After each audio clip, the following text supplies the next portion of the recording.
For the first time in Indian media history Savitri గారి ఇంటి నుంచి ఎప్పుడూ కూడా ఆయన బయటికి రాలేదు. సో అయితే ఇద్దరిది లవ్ మ్యారేజ్ అని చెప్పుకోవచ్చు, అరేంజ్ మ్యారేజ్ అని చెప్పుకోవచ్చు.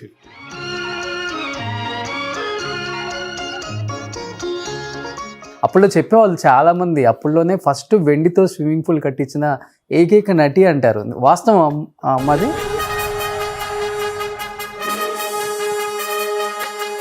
అంటే ఆమెకి ఇష్టం అమ్మ, అప్పటికి 100 కేజీలు బంగారం డిజైన్స్ చేసి కొనేవాళ్ళు. జ్యువెలరీ అంటే చాలా ఇష్టం.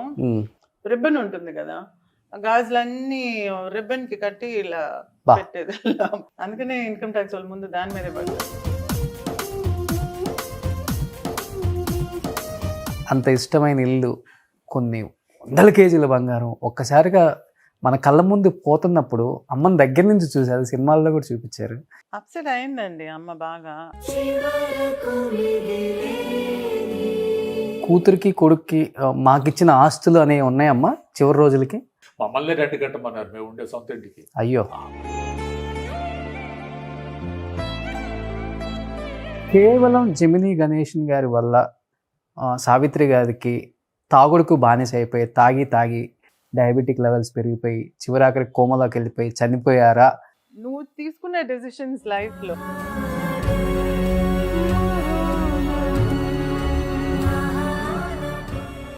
డీపీ చూసాను నేను, చిరంజీవి గారితో కావలించుకుంటున్నట్టుగా.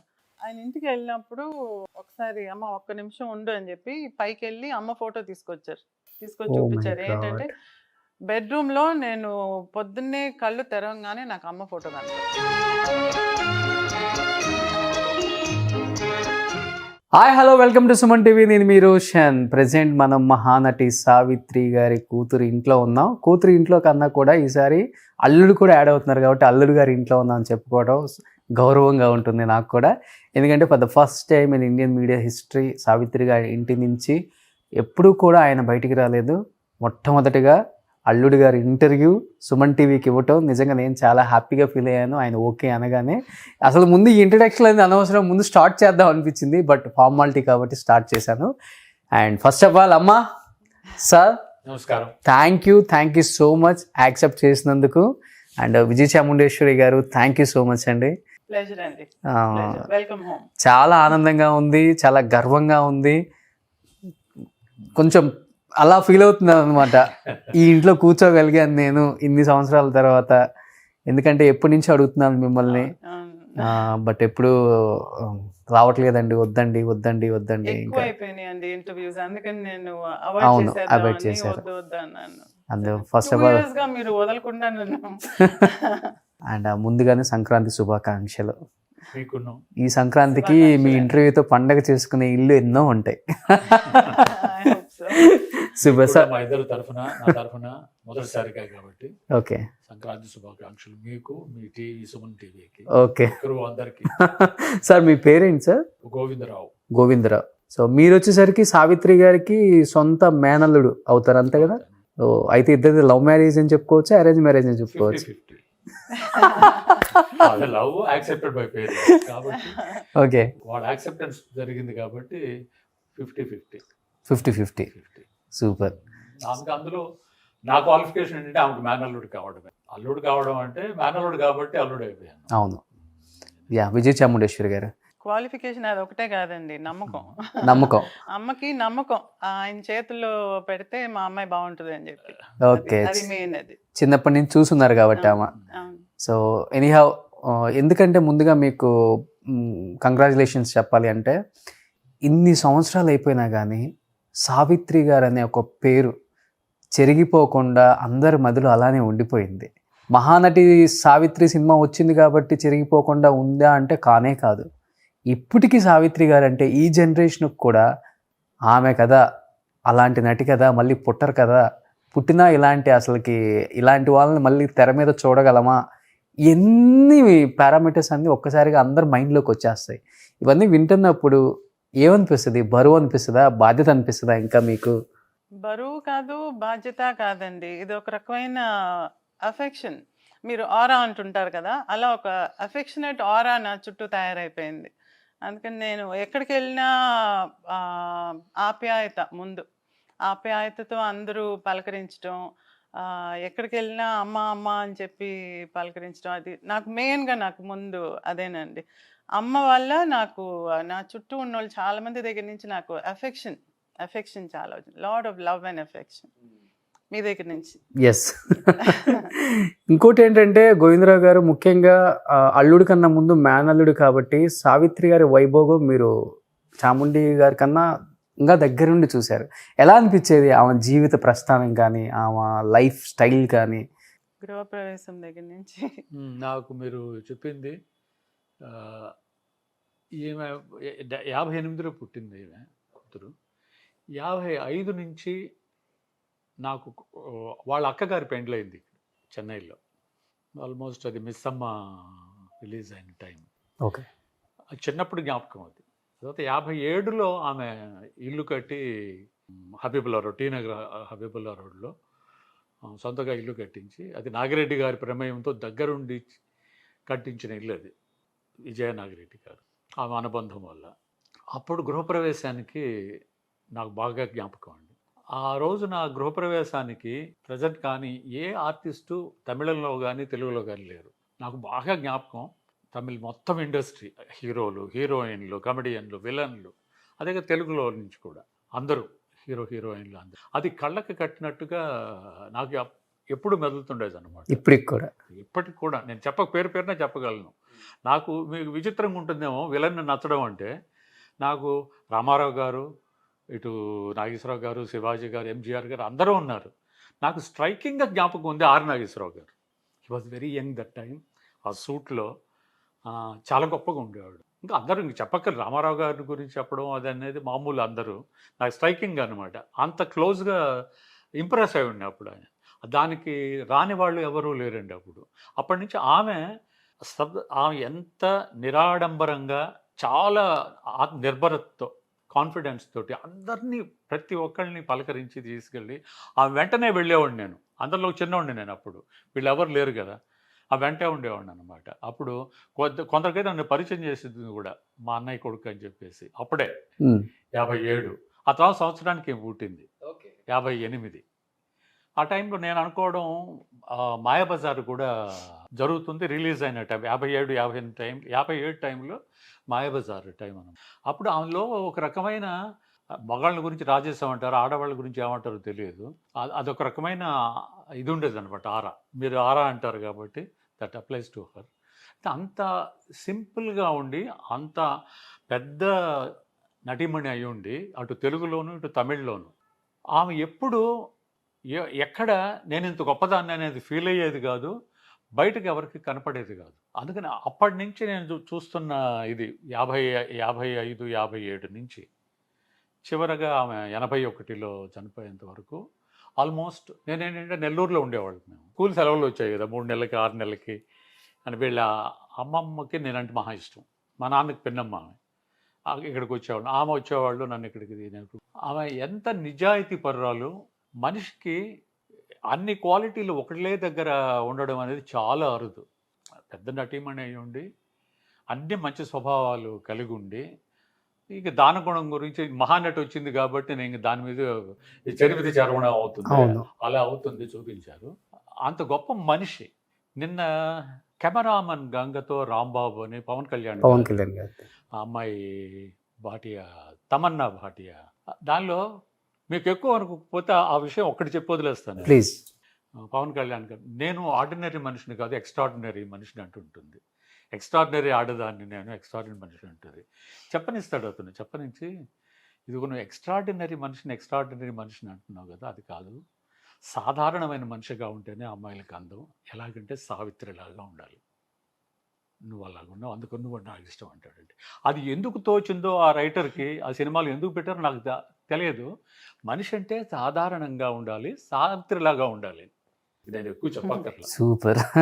అంటే సార్ అన్నట్టు దానాలలో కర్ణుడిని మించిపోతారు సావిత్రి గారు అంటారు. సినిమా చూసిన తర్వాత కర్ణుడిని కాదు, ఒక 10 మంది కర్ణుడిని మించిపోతారా అలా అనిపించింది మాకు కూడా. ఆ దానాలు చేసేటప్పుడు ఆ కర్ణుని గుణం చూసినప్పుడు తల్లిలో ఏమనిపించేదమ్మా మీకు? చిన్నప్పటి నుంచి నేను అమ్మ అలా ఇవ్వటం చూస్తున్నాను కాబట్టి అది వే ఆఫ్ లైఫ్ అనుకునేదాన్ని నేను. నాకు అది చాలా గొప్ప అనేది తర్వాత నాకు ఏజ్ వచ్చి అందరూ అనుకుంటుంటే నేను అనిపించటమే కానీ నాకు అమ్మ ఇచ్చేది నార్మల్ అనిపించేది. ఎందుకంటే మొదటి నుంచి చూస్తున్నాను కదా. నాకు అప్పుడు నాకు పెద్ద ఇదిగా అనిపించేది. ఇప్పుడు తలుచుకుంటే నాకు ఒక్కొక్కళ్ళు ఏమైనా ఇవ్వాలంటే ఎంత లెక్కగా ఎంత ఆలోచించి తూచి ఇస్తారు కదా. అవును. ఇంత ఆలోచించి ఒకరికి మనం ఏదైనా కొన్నప్పుడు డబ్బులు ఇవ్వటానికి కూడా చాలా క్యాల్కులేటివ్ గా ఇస్తాం.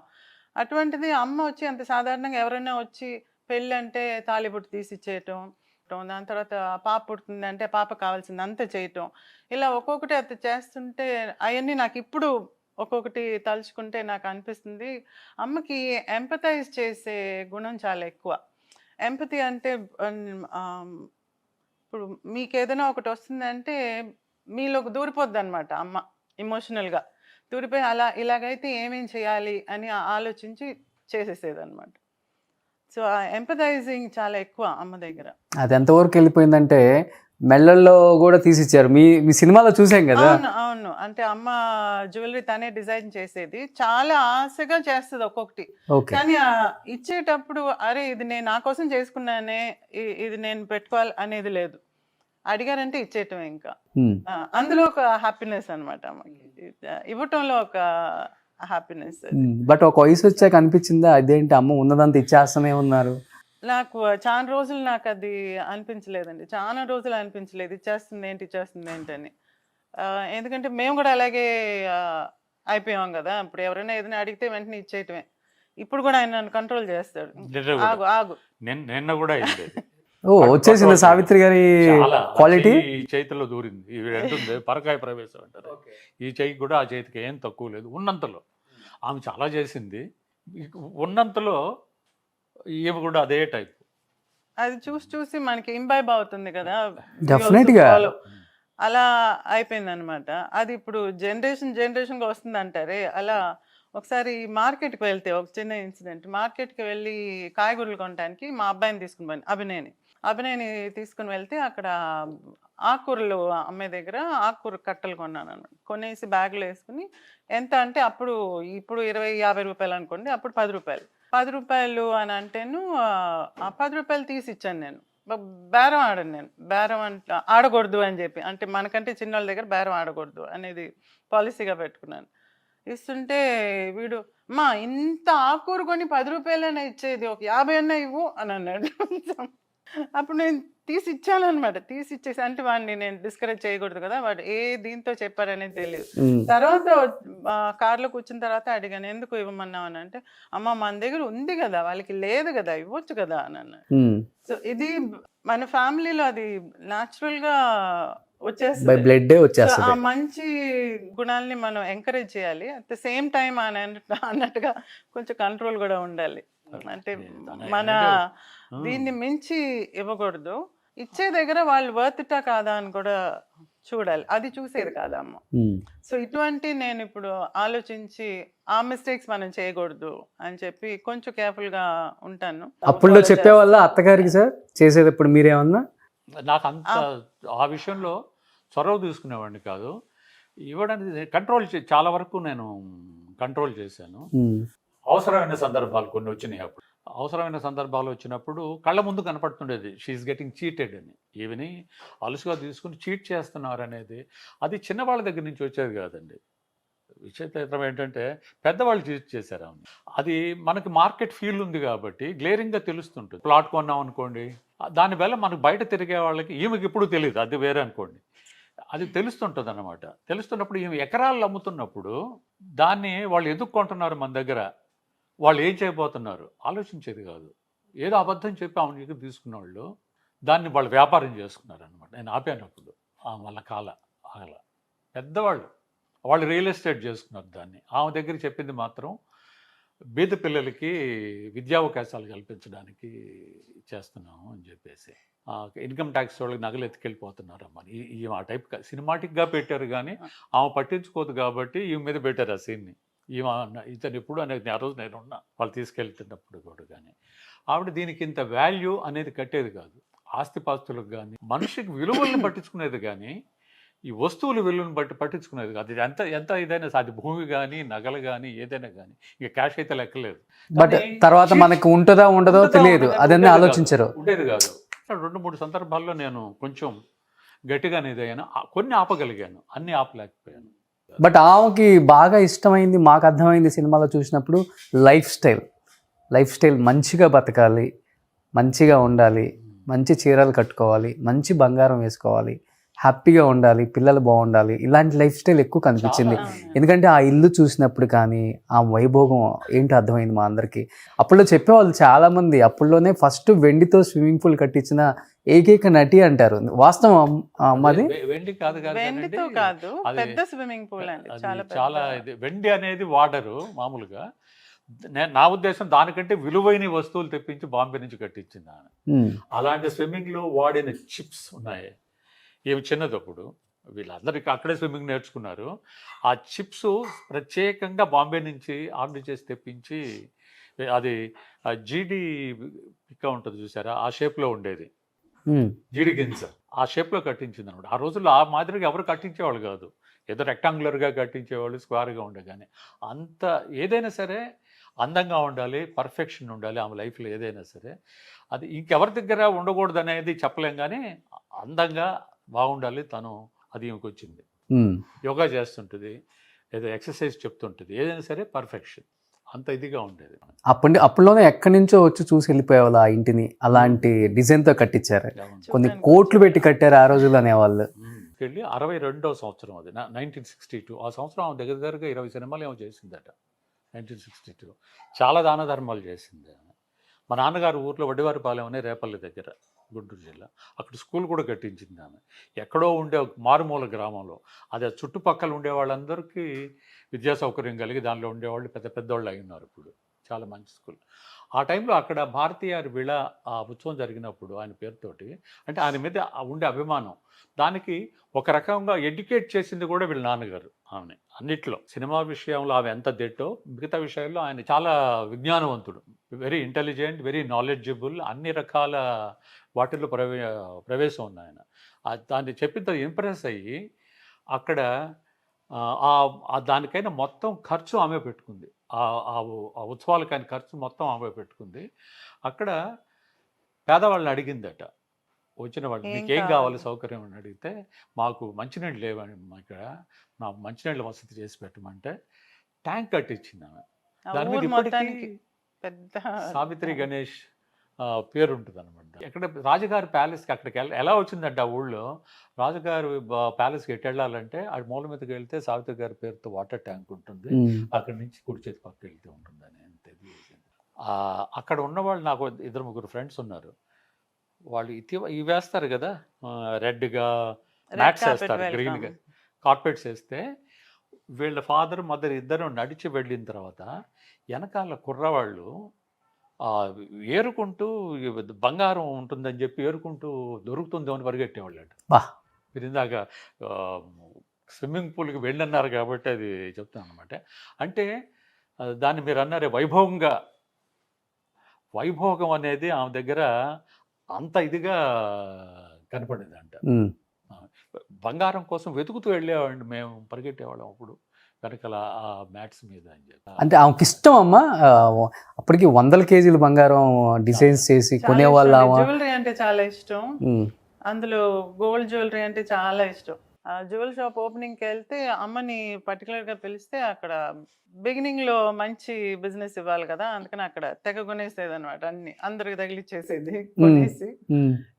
బీరువాలో అయితే మా ఫ్రెండ్స్ వాళ్ళ అమ్మ ఫ్రెండ్స్ అంతా ఉన్నారు కదా, వాళ్ళు అనేవాళ్ళు ఈ గాజులు బాక్స్గా, ఇప్పుడు మనం అంటే గాజులు సెట్గా బాక్స్లో పెట్టడానికి ప్లేస్ ఉండదు, రిబ్బన్ ఉంటుంది కదా, ఆ గాజులన్నీ రిబ్బన్కి కట్టి ఇలా పెట్టేది లోపల. అలా రిబ్బన్స్గా ఉండేది అనమాట గాజులు అంతా. అంత ఇష్టం ఆమెకు జ్యువెల్స్ అంటే. జ్యువెల్స్ అంటే బాగా ఇష్టం, అందుకనే ఇన్కమ్ ట్యాక్స్ వాళ్ళు ముందు దాని మీదే పడ్డారు. Easy target. బెడ్షీట్ మీద బాగా జ్ఞాపకం, ఒక బెడ్షీట్ ని పరిచి బీరువాలో ఉండేదంతా కుప్పగా పోసారు, బెడ్షీట్లు పోసి మన చాకలి మూట కడతారే అలా కట్టి తీసుకెళ్ళారు అంత జ్యువెల్స్ వచ్చి అన్ని jewels. మైల గుడ్డలు చాకల్లో పరిచేసి గుడ్డలు ఇస్తే 4 పక్కల నుంచి కట్టుకుంటే అలా కట్టి తీసుకెళ్లారు జ్యువెల్స్. బాక్స్ కూడా కాదు, బాక్స్ లో ఉండే అన్ని పోసేశారు. ఇంకా బాక్స్ గా తీసుకెళ్ళడం కష్టం, పోసేసి అలాగే మూట కట్టి బట్టలు అనుకుంటారు ఎవరైనా చూసిన. కొన్ని చాలా అలా just like that amazing exclusive jewellery అంతా ఉండేది అమ్మ దగ్గర. అంటే చాలా ఇష్టపడి తీసుకున్న డిజైన్ చేయించి అవన్నీ కొన్ని ఏమో ఫ్రెండ్స్ దగ్గర వాళ్ళ దగ్గర వీళ్ళ దగ్గర పెట్టి ఉంచింది, కానీ అవి మళ్ళీ తిరిగి రాల. అంత ఇష్టమై కట్టుకున్న అంత పెద్ద రాజభవనం హబీబుల్లా రోడ్ అంటే సావిత్రి గారే గుర్తొస్తారు అప్పటికి ఇప్పటికే ఎప్పటికి కూడా. ఇంకా హబీబుల్లా రోడ్ అంటే సావిత్రి గారి రోడ్ అండి అదే అంటారు. అంత ఇష్టమైన ఇల్లు, కొన్ని వందల కేజీల బంగారం ఒక్కసారిగా మన కళ్ళ ముందు పోతున్నప్పుడు అమ్మని దగ్గర నుంచి చూసారు, సినిమాల్లో కూడా చూపించారు. అమ్మ ఫీలింగ్ ఏంటమ్మా అసలుకి ఆ సెకండ్? అప్సెట్ అయిందండి అమ్మ బాగా. అంటే అప్పుడు తప్పలేదు, అది ఇన్కమ్ ట్యాక్స్ కోసం అమ్మాల్సి వచ్చింది, కొంచెం అప్సెట్ గానే ఉండింది. అంటే ఇష్టపడి స్విమ్మింగ్ పూల్ కట్టుకుంది, వెనకాల తులసి కోటకి ఒక పెద్ద గ్రౌండ్ ఇవన్నీ చేసుకుంది కదా, కొంచెం లేకుండా ఎలా ఉంటుంది. అప్సెట్ అయింది బాగా, కానీ తప్పలేదు, ఇన్కమ్ ట్యాక్స్ కోసంగా చేయాల్సి వచ్చింది అనమాట. సో పక్కన 3 ఇళ్ళు ఉండేవి, అందులో ఒక ఇంట్లోకి షిఫ్ట్ అయిపోయి పెద్ద ఇల్లు అమ్మేశారు. చాలా రోజులు చాలా అప్సెట్గా ఉండింది. తర్వాత షీ గాట్ ఓవర్ ఇట్. అందరూ చెప్తుంటారు సావిత్రి గారి జీవితంలో సత్యం అనే ఒక వ్యక్తి ఉన్నారు అని. అసలు అమ్మని రియల్ లైఫ్ లో మోసం చేసిన సత్యం ఎవరు అంటే ఎవరు? ఎవరినో చూస్తే సత్యం ఎవరు అని అడుగుతారు అబ్బా, ఎందుకంటే వెళ్ళి చంపేసి వచ్చే అంత కోపం. అబ్బా పేరు వాళ్ళు అంటే సత్యం అనే పేరు మూవీకి బాగుంటుంది, అంటే సత్యం అనే పేరు పెట్టుకుని మోసం చేశాడు అని చెప్పడానికి బాగుంటుందని ఆ పేరు పెట్టారు. నేను ఆ పేరు తీసేయమన్నాను, ఎందుకంటే యాక్చువల్ నేమ్ అది కాదు. యాక్చువల్గా మా ఇంట్లో ఒక చాకలు ఉండేవారు సత్యం అని, చాలా మంచి ఆయన. విజయ హాస్పిటల్లో వాళ్ళ ఫ్యామిలీ అంతా విజయ హాస్పిటల్లో చేస్తుంటుంది, మన ఇంట్లో కూడా చేస్తారు. మా బట్టలు చూసి అందరూ అడిగేవాళ్ళు అనమాట, మీ బట్టలు మాత్రం ఎలా ఇంత నీట్గా ఇంత చక్కగా ఇస్త్రీ అయి వస్తున్నాయి. నా స్కూల్ బట్టలు కూడా సెపరేట్గా కనపడేది స్కూల్లో, అంత చక్కగా చేసేవాడు ఆ అబ్బాయి. సత్యం అని పేరు, చాలా మంచి అతను పేరు పెట్టారు మూవీలో. అది నేను అబ్బా ఈ పేరు పెట్టబాకని అంటే, లేదు మా మూవీ కోసంగా చేస్తున్నాం అన్నారు వాళ్ళు. సో యాక్చువల్ పేరు అది కాదు. ఆ క్యారెక్టర్ వచ్చి 4-5 క్యారెక్టర్స్ని ఒకటి చేసి చూపించారనమాట. అది ఒక మనిషి కాదు, అది పని వాళ్ళు 4-5 ఉన్నారు ఆ టైప్లో చేసిన వాళ్ళు. ఇంట్లో మేనేజర్ పేరు మీద వచ్చి మోసం చేసిన వాళ్ళు ఉన్నారు, సొంత వాళ్ళు ఉన్నారు. వాళ్ళందరూ కలిసి మోసం చేసి అమ్మని అట్రాక్ట్ చేసి దాన్ని ఒక ఫిలిం తీయాలని మొదలుపెట్టి, ఆ ఫిలింలో చాలా డబ్బులు పోగొట్టి, అది ఆయన వచ్చి ఆపి ఆ ఫిలింని, ఇదంతా జరిగిందనమాట. తర్వాత వాళ్ళు మా మీద ఏదో పెద్ద ఇదిలాగా పోజు కొడతా పోవటం, అదంతా జరిగిందనమాట. దాన్ని మొత్తంగా ఒక క్యారెక్టర్గా సత్యం అనే పేరు మీద చూపించారు. ఊరి నుంచి వచ్చిన వాళ్ళు చాలా మందిని, బంధువుల్ని చాలా మందిని అమ్మ పైకి తీసుకొచ్చింది. చాలా మంది ఇలా మోసం చేసి వెళ్ళిన వాళ్ళే. బంధువులకే నాకు తెలిసి కొన్ని వందల కోట్లు పెట్టేసి ఉంటారు బాగా. అప్పుడు ఇప్పుడు లెక్కలో చూస్తే 100 కోట్లు. మా ఇంట్లో పనిచేసే అతనికి వలసరవాకంలో పెద్ద ఇల్లు ఉందండి. ఇంకా దాన్ని బట్టి మీరు చూసుకోండి. ఇప్పుడు అంతా హ్యాపీగా ఉంటున్నారు వాళ్ళు. మోసం చేసినా తినేసినా ఏ పేరు పెట్టినా ఆమె పిల్లలు ఎంత సౌకర్యంగా ఉన్నామో మేము మాకంటే ఎక్కువ సౌకర్యంగా ఆమె దగ్గర పనిచేసిన వాళ్ళు ఉన్నారు. ఆమె దగ్గర పనిచేసిన వాళ్ళు ఇంక్లూడింగ్ మేనియల్ పనులు, ఇంట్లో పరిచారికలు అంటారే అట్లా పనివాళ్ళు మాకంటే మంచి పొజిషన్లో ఉన్నారు. ఎందుకంటే ఇప్పుడు వలసరవాకంలో అప్పుడు వెల్లలకి ఇప్పుడు ఒక గ్రౌండ్ ₹1 కోటి పైన అమ్ముతుందండి. ఒక అతనికి 4 గ్రౌండ్లు అంటే 25 ఎకరం ఇచ్చేసింది. ఎంత లెక్క ఉంటుందో చూడండి. అలాగే చిన్న ఎగ్జాంపుల్ అది. పనిచేసేవాళ్ళు మిగతా వాళ్ళందరూ కూడా వ్యాపారాల్లో కానీ మిగతా కానీ బాగా స్టేబుల్గా ఉన్నారు. మంచి జరిగింది.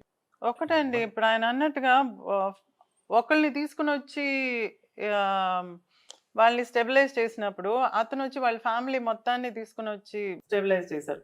ఇప్పుడు దీనిలో ఏంటంటే వాళ్ళందరినీ మనం చెడ్డవాళ్ళని చెప్పడానికి లేదు, వాళ్ళందరూ హ్యాపీగా ఉన్నారు. ఇంకా మా దగ్గర చాలా ఆప్యాయతగా ఉంటారు, మీ వల్ల కదా మేమంతా బాగున్నాం అని అంటారు, అదంతా కూడా ఉంది. కానీ ఒకళ్ళిద్దరూ ఇలా చేస్తున్నారు, అది మనం కాదని చెప్పలేం. బట్ ఇంతమందికి ఇన్ని విధాలుగా చేసిన అమ్మ కూతురికి కొడుక్కి మాకిచ్చిన ఆస్తులు అనేవి ఉన్నాయమ్మా? చివరి రోజులకి? తమ్ముడు కానీ నాకు కానీ హబీబుల్లా రోడ్లో ఉండే ఆ 3 ఇళ్ళు ఉండేవి. ఆ 3 ఇళ్ళు మాకు వచ్చినాయి అనమాట. ఆ 3 ఇళ్ళు దానిలో నుంచే తమ్ముడు నేను పంచుకున్నాం. హైదరాబాద్లో 2 ఇళ్ళు, లాస్ట్ మిగిలింది ఆ 4 ఇళ్ళు. కొడైకెనాల్లో ఒక ఇల్లు, హైదరాబాద్లో 2 ఇళ్ళు, టీ నగర్లో 3 ఇళ్ళు. వీటికి బినామీలకు పోకుండా జాగ్రత్త చేసి అది కొంచెం ఇబ్బంది పడ్డాం, కేసులు అది ఇది పడి మేము కొంచెం మేనేజ్ ఏముందంటే ఇప్పుడు ఇన్కమ్ ట్యాక్స్ వాళ్ళు చేతికి వెళ్ళిన తర్వాత మమ్మల్ని రెంట్ కట్టమన్నారు మేము ఉండే సొంత ఇంటికి. అయ్యో, అంత దూరం పోతారు. అప్పుడు వాళ్ళ మీద అప్పుడు ఫైట్ చేయాల్సి వచ్చింది. లక్కీగా మాకు మంచి లాయర్ కూడా దొరికారండి, రామచంద్రన్ గారు అని. రామచంద్రన్ ట్యాక్స్ లాయర్ అన్నమాట. ట్యాక్స్ లాయర్ ఆయన బాగా చాలా హెల్ప్ చేశారు. మొత్తం కట్టాం. హబీబుల్లా రోడ్లో ఉన్న 3 ఇళ్ళు ఒకటి అమ్మేసి ఆమె పేరుతో ఉన్న ఆమె బాకిల్ అని కొన్ని 68 నుంచి జరిగినాయి. 93లో సెటిల్ అయినాయండి. 68లో వాళ్ళు కేసు పెట్టి జరిగినాయి. ఆమె సరిగ్గా చూసుకోక, దగ్గర ఉండేవాళ్ళు సరిగ్గా మేనేజ్ చేయక, లెక్కలు చూసుకోకుండా దాన్ని అట్లాగే ఇది చేశారనమాట. ఆ రోజుల్లో 300-400 కోట్ల ఆస్తి అంటే 80sలో 60sలో. అప్పుడేంటి మామూలుగా స్థిరాస్తులు, వ్యాపారాలు లేవు కదా. వ్యాపారాలు లేవు కాబట్టి సినిమా యాక్టర్లు ఎవరు వ్యాపారాలు చేసేవాళ్ళు కాదు, స్థిరాస్తులు కొనిపెట్టుకునేవాళ్ళు. ఇవి తెలుగులోను తమిళ్లోను రెండింటిలోనూ అందరికీ most sought after heroine. Nageswararao గారు, రామారావు గారు తెలుగులో, తమిళంలో శివాజీ గారు, జమినీ గారితో 45 సినిమాలు, రామారావు గారితో అదే మాదిరి 45 సినిమాలు, నాగేశ్వరరావు గారితో, శివాజీ గారితో, కొన్ని ఎంజీఆర్ గారితో. ఇన్ని ఎంత ఏమిటనే పట్టించుకునేది కాదట ఆమె. రెమ్యునరేషన్ ఎంత, ఏంటి, ఏమవుతుందని తీసుకోవడం. కొందరైతే ఇళ్ళు కొనిపెట్టడం, స్థలాలు కొనిపెట్టడం రెమ్యునరేషన్ కింద. హైదరాబాద్లో ఉండేది అట్లా రెమ్యునరేషన్ గారు. యూసఫ్ గూడలో కృష్ణకాంత పార్క్ పక్కన ఇప్పుడు ఫ్లాట్స్ వచ్చినాయి, అక్కడ 2 ఇళ్ళు కొనిపెట్టారు. దుక్పాటి మధుసూదనరావు గారు కొనిపెట్టారంట రెమ్యునరేషన్కి. ఆమె చెప్పిందే అది రెమ్యునరేషన్. అట్లా చాలా ఇది చేశారన్నమాట. అవన్నీ లెక్కలో తీసుకుంటే మిగిలిన దాంట్లో ఈ రోజున మేము అనుభవిస్తాం. నేనేదో స్టేట్ బ్యాంక్లో ఉద్యోగం చేశాను, అది ఏమాత్రం సంపాదించి నిలబెట్టగలం. ఈ రోజు కూడా మేము అనుభవిస్తున్న ఆస్తి మొత్తం ఆమె సంపాదనే. ఇప్పుడు మీరు ఇల్లు బాగుందన్నారే, మేము అక్కడ అది లలిత జ్యువెలర్స్ వాళ్ళకి అమ్మేసి ఆ డబ్బులతో కొన్న ఇల్లు ఇది. మన లలిత జ్యువెలరీస్ గుండా అయినా అది అమ్మేసి ఓకే ఇక్కడ పెద్ద బంగ్లా అది అమ్మేసి మేము పెద్ద బంగ్లా పక్కన 3 ఇళ్ళు ఉన్నాయి అన్న. అవునవును, అందులో 2 ఇళ్ళు మా పేరులో ఉండేది. ఆ 2 ఇళ్ళు ఆ స్థలం, ఆ ఇల్లు అది డెమాలిష్ చేసి అక్కడ అమ్మ పేరు మీద పెద్ద కమర్షియల్ బిల్డింగ్ కట్టాం. అందులో లలిత వాళ్ళు రెంట్కున్నారు. ఒక స్టేజ్లో ఆ రోడ్డు అది కొంచెం బాగా కమర్షియల్ అయిపోయి మాకు పిల్లలకి కూడా అదొక్కటే ఆస్తి. పిల్లలకి కూడా ఏదైనా చేయాలంటే ఒక్క ఆస్తిని డివైడ్ చేయడానికి ఇబ్బందిగా ఉండింది. అప్పుడు మేము ఏమనుకున్నామంటే ఇప్పుడే మనం దీన్ని డివైడ్ చేసేస్తే బెటర్ అని అమ్మాలనుకున్నాం అనమాట. అప్పుడు లలిత జ్యువెలర్స్ వచ్చి వాళ్ళు మేము సెంటిమెంటల్గా మాకు ఈ అమ్మ ఆస్తి మేమే కొనుక్కుంటాం, మీరు ఇంకెవరికి ఇవ్వద్దు అన్నారు. అప్పుడు ఆయనకి ఇచ్చేస్తాం. మాకు ఇంకొక సెంటిమెంట్ ఏంటంటే ఆయనకి ఒకటి జ్యువెల్ షాప్, అమ్మకి జ్యువెలరీ అంటే చాలా ఇష్టం. అమ్మకి ఎంత కార్లు పిచ్చి ఉందో ఆయన కూడా అంత కార్లు పిచ్చి. అవును, కిరణ్ గారికి కూడా. అందులో ఆయన అమ్మ అమ్మ అంటే మా దగ్గర చాలా ఆప్యాయతగా ఉంటారన్నమాట. నన్ను మీరు తమ్ముడుగా తీసుకుని, నేను తమ్ముడు అనుకోండి అంటారు ఆయన. సో అలా ఆయనకి మొత్తంగా ఆ ప్లేస్ని ఆయనకే ఇచ్చేసాం అనమాట. ఇప్పుడు ఆయన అక్కడ ఉండబట్టే ఆయనకి అంత స్టార్ తిరిగింది. నిజంగా నమ్మకం నాకు ఇక్కడ వచ్చిన తర్వాత నాకు బాగుంది. ఎంత సెంటిమెంట్ ఫీల్ అయ్యాడంటే ఆమెది. ఈ పిక్చర్ కి ఒక ఫోటో ఉందండి బ్లాక్ అండ్ వైట్ లో. ఆ ఫోటో చూసి తీస్తున్నారు ఈ పెయింటింగ్. ఓకే, ఆ ఫోటో అక్కడ ఉండేది ఇంట్లో. అది మేము ఎంట్రన్స్ లో ఉండేది ఆ ఫోటో. ఎంటర్ అయ్యేటప్పుడు అది మేము 4 అంతస్తులు కట్టామన్నమాట. అందులో ఎంటర్ అయ్యేటప్పుడు అందరూ ఆ అమ్మ ఫోటో చూస్తూ వెళ్ళేవాళ్ళు అనమాట. ఆఫీస్కి వెళ్ళటం అదంతా. మేము అలాగే వస్తూ మేము ఇక్కడికి వస్తే ఆ ఫోటో తీసుకొని వచ్చేస్తే ఆయన నెక్స్ట్ డే వచ్చేసి ఫోటో ఎక్కడా అన్నారు. అని అంటే మేము వెళ్ళిపోతున్నాం కదా ఖాళీ చేశానంటే, భలే వాళ్ళు నాకు ఫోటో మాత్రం ఇక్కడే ఉంచండి, అది ఇది ఆవిడ ఇల్లు, మీరు మాకు అమ్మారని చెప్పేసి ఇది మీది కాదు అనుకోబాకండి, ఈ ఇల్లు ఆవిడది, నేను ఇక్కడ ఉంటున్నాను, మీరు ఎప్పుడైనా రావచ్చు పోవచ్చు, ఇది మాత్రం ఆ పని మాత్రం చేయబాకనే నా ఫోటో అక్కడే పెట్టేశారు. కింద కార్లు కూడా అలానే ఉంటాయి, కలెక్షన్ అయింది నేను చూశాను. ఇదే ఫోటో ఇది తోట తరణి గారు వేయించి ఇచ్చారు. ఆ ఫోటోనే అది అప్పుడు సినిమా ఫోటోని ఫ్రేమ్ చేయించి పెట్టాం అనమాట. యశస్వి గారు అని చెప్పి హైదరాబాద్లో ఒక ఆయన జర్నలిస్ట్, ఆయన చేయించి ఇచ్చారు దాన్ని. దాన్ని ఆయన రోజు వెళ్ళి దాని మీద నుంచొని కాసేపు ఆ తర్వాత మెట్లెక్కి వెళ్ళేవాడట. మేము అది తీసుకొచ్చిన రోజు ఆయన ఊళ్ళో లేడు. 2 రోజుల తర్వాత వచ్చి చూసి చెప్పేపించాడు, మీ మాదిరి కాదు ఫోటో బాబు, మాకు అది కావాలని చెప్పేసి. మాకు సంతోషం ఏంటంటే ఆయన బాగా ఎదిగాడు. అవును, మేము అక్కడ ఆ రోజు ఆయన కొనుక్కోవడం, ఆ తర్వాత డిమానిటైజేషన్ రావడం, ఆయన కొనుక్కోకుండా ఉంటే ఆ రోజు మేము ఇబ్బందుల్లో పడి ఉండేవాళ్ళు. మేము అమ్మడం వీలు కాలేకనో లేకపోతే మిగతా సరి చూసుకోలేక మంచి టైం అనిపించింది నాకు. ఇప్పుడు ఇక్కడ ఇది మంచి ఇల్లు కొన్నాము, బెంగళూరులో ఒక ఇల్లు కొన్నాము, ఈసీఆర్ లో ఒక ఇల్లు, ఇన్ని ఏర్పడినాయి అనమాట. ఇదంతా అమ్మ ఆస్తే కదా. అంతే కదా. ఇద్దరు పిల్లలకి ఆస్తులు తయారైంది, మాకు హ్యాపీగా ఉండడానికి ఒక ప్లేస్. అభినయ్ కూడా అక్కడ కొన్నాడు ఈసీఆర్ లో. ఇప్పుడు అంతా అక్కడికి వెళ్ళిపోతున్నారు. తను అంటే అక్కడ మోజు ఎక్కువ. అప్పుడు తను మాకంటే ఊళ్ళో ఉండాలి అని దాంతో ఇక్కడ కొన్నాం. బట్ చాలా మంది అంటుంటారమ్మా, ఇప్పటికి కూడా అంటుంటారు, సినిమా వాళ్ళని ఎవరిని కదిలిచ్చినా కానీ చాలా సంపాదించారు, ఇప్పుడుకుంటే 1000 కోట్లు, ఇవన్నీ కాదనుకొని అన్ని పోగొట్టి పిల్లలకి ఏమి ఇవ్వలేదామా, చివరి రోజుల్లో అలా చేశారు ఏంటి అనే వాళ్ళకి ఏం సమాధానం చెప్తారు? అది అది ఎందుకని వచ్చిందంటే, ఒక స్టేజ్లో అమ్మ, మేము కొన్ని విషయాలు అమ్మని చెయ్యొద్దని చెప్పటం, అమ్మ కోపడి ఇంట్లో నుంచి వెళ్ళిపోతున్నాను, మీరేమైనా చేసుకోండి అని చెప్పేసి కార్ తీసుకుని వెళ్ళిపోయింది. ఎక్కడికి వెళ్తుంది, వెళ్ళిపోయాను అనుకుంటే అప్పుడు తను అన్నానగర్లో ఒక ఇల్లు అద్దెకి తీసుకుని అక్కడ ఉండిపోయి, నేను నా ఇష్టం వచ్చినట్టుగా ఉంటానని చెప్పి అక్కడ ఉండిపోయింది అనమాట. మొండిపట్టుదల. అప్పుడు నాన్న దగ్గరికి వెళ్ళి చెప్పాం, అమ్మ ఇలా వెళ్ళిపోతుంది అంటే, ఏం చేస్తాం, ఇంకా ఒక స్టేజ్కి పైన ఏం చేయలేము కదా, ఇంక వదిలేసి చూద్దాం, కాసేపు కొన్ని రోజులు అయితే వచ్చేస్తుందిలే అని అనుకున్నాం. అక్కడ ఉన్నప్పుడే తను ఆ షూటింగ్లకి వెళ్ళటం, ఆ కోమాలోకి వెళ్ళిపోవటం, అదంతా అక్కడ ఉన్నప్పుడు జరిగింది. దాని తర్వాత హాస్పిటల్లో 19 మంత్స్ హాస్పిటల్లో కోమాలో ఉంది. 19 నెలలు. అందులో మధ్యలో కొన్ని రోజులు ఇంటికి తీసుకొచ్చి, ఇంట్లో ఉంటే ఏమైనా బెటర్ అవుతుందో ట్రై చేద్దామని చెప్పి ఇంటికి తీసుకొని వచ్చారు, అన్నానగర్ ఇంటికి. అక్కడ నర్సులు, హాస్పిటల్ లాగానే నర్స్ అంతా పెట్టి అన్నీ అరేంజ్ చేశారు నాన్న. బయట కంట్రీస్ నుంచి కూడా వాళ్ళ అడ్వైజ్ అంతా తీసుకుని ఏం చేయాలి. అప్పుడు షిఫ్ట్ చేయడానికి కుదరలా. జమున గారు వీళ్ళందరూ యూఎస్కి పంపడానికి అంతా ట్రై చేశారు. డాక్టర్స్ వచ్చి దానికి అగెన్స్ట్గా చెప్పారు, ఈ టైంలో షిఫ్ట్ చేయటం కరెక్ట్ కాదు, వద్దు, ఇక్కడి నుంచి ట్రీట్మెంట్ కంటిన్యూ చేయటం బెటర్ అని. అద్దీంట్లోకి ఉండటం ఇదంతా ఏమైందంటే వేరే విధంగా బయటికి వచ్చిందనమాట. అన్ని పోయి అద్దీంట్లో ఏదో చిన్న పూరింట్లో అన్నానగర్లో ఉంది, కుక్క ఒకటి పక్కన ఉంది, చూసుకునే వాళ్ళు లేరు, ఇవన్నీ పెట్టారనమాట. ఇదంతా నిజం కాదు. చుట్టూ బంధువులు ఉన్నారు చూసుకుంటూ, నర్స్ దగ్గర నుంచి అందరూ చుట్టూ ఉన్నారు, ఆస్తులు కూడా ఉన్నాయి. మేము వస్తూ ఇన్కమ్ ట్యాక్స్ వల్ల అటాచ్మెంట్ లో ఉన్నాయి. అదొకటి ముఖ్యమైన పాయింట్. మీరు కరెక్ట్ పాయింట్ అడిగారు. ఏవి లేకుండా పోవడం కాదు, ఉన్న ఆస్తులు ఇన్కమ్ ట్యాక్స్ వల్ల అటాచ్ చేస్తున్నారు. ఓకే, అందువల్ల దాని మీద ఆదాయం ఏమి రావడం లేదు. కాబట్టి ఆమె వర్క్ చేసేది. అప్పుడు వర్క్ చేసిన దాని మీద వచ్చేదే ఆదాయం. నేను స్టేట్ బ్యాంక్లో పనిచేసేవాడిని. నా కుటుంబం జరపడానికి నాకు వచ్చే ఆ బ్యాంక్లో వచ్చే జీతమే ఆధారం. అప్పుడు ఇలా ఉండేటప్పటికి ఆస్తులు ఉన్నాయి. అప్పటికి ఇప్పుడు ఆ 3 ఇళ్ళు ఉన్నాయి, హబీబుల్లా రోడ్లో 3 ఇళ్ళు ఉన్నాయి. వాటిలో మమ్మల్ని అద్దెగట్టమని చెప్పేసి మాకు నోటీసులు ఇచ్చారు. కొడైకెనాల్లో బంగ్లా ఉంది, హైదరాబాద్లో యూసఫ్ కూడా 2 బంగ్లాలు ఉన్నాయి. ఎక్కడి నుంచి వచ్చే ఇవి కూడా ఇన్కమ్ లేకుండా చేశారనమాట. అది ఒత్తిడి చేయడం అనేది జరిగింది. అప్పుడు చుట్టూ ఉండే వాళ్ళ గొడవలు కొన్ని ఉంటాయి కదా, ఎప్పుడు సొంత వాళ్ళు దూరంగా ఉంటే వాళ్ళకి ఈజీగా ఉంటుంది ఆమెను మ్యానిపులేట్ చేయడానికి. అవి పని కట్టుకుని చేశారు.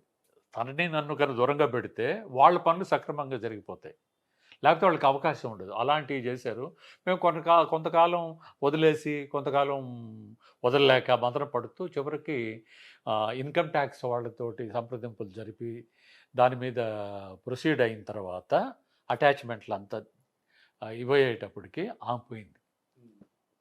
81లో ఆమె పోయారండి. 76, 77 మొదలుపెట్టాం, 81లో ఆమె చనిపోయారు. మరీ క్లిష్ట పరిస్థితులు వచ్చినాయి. అప్పుడు ఆమె లేకుంటాడు, ప్రెషర్ ఎక్కువైంది.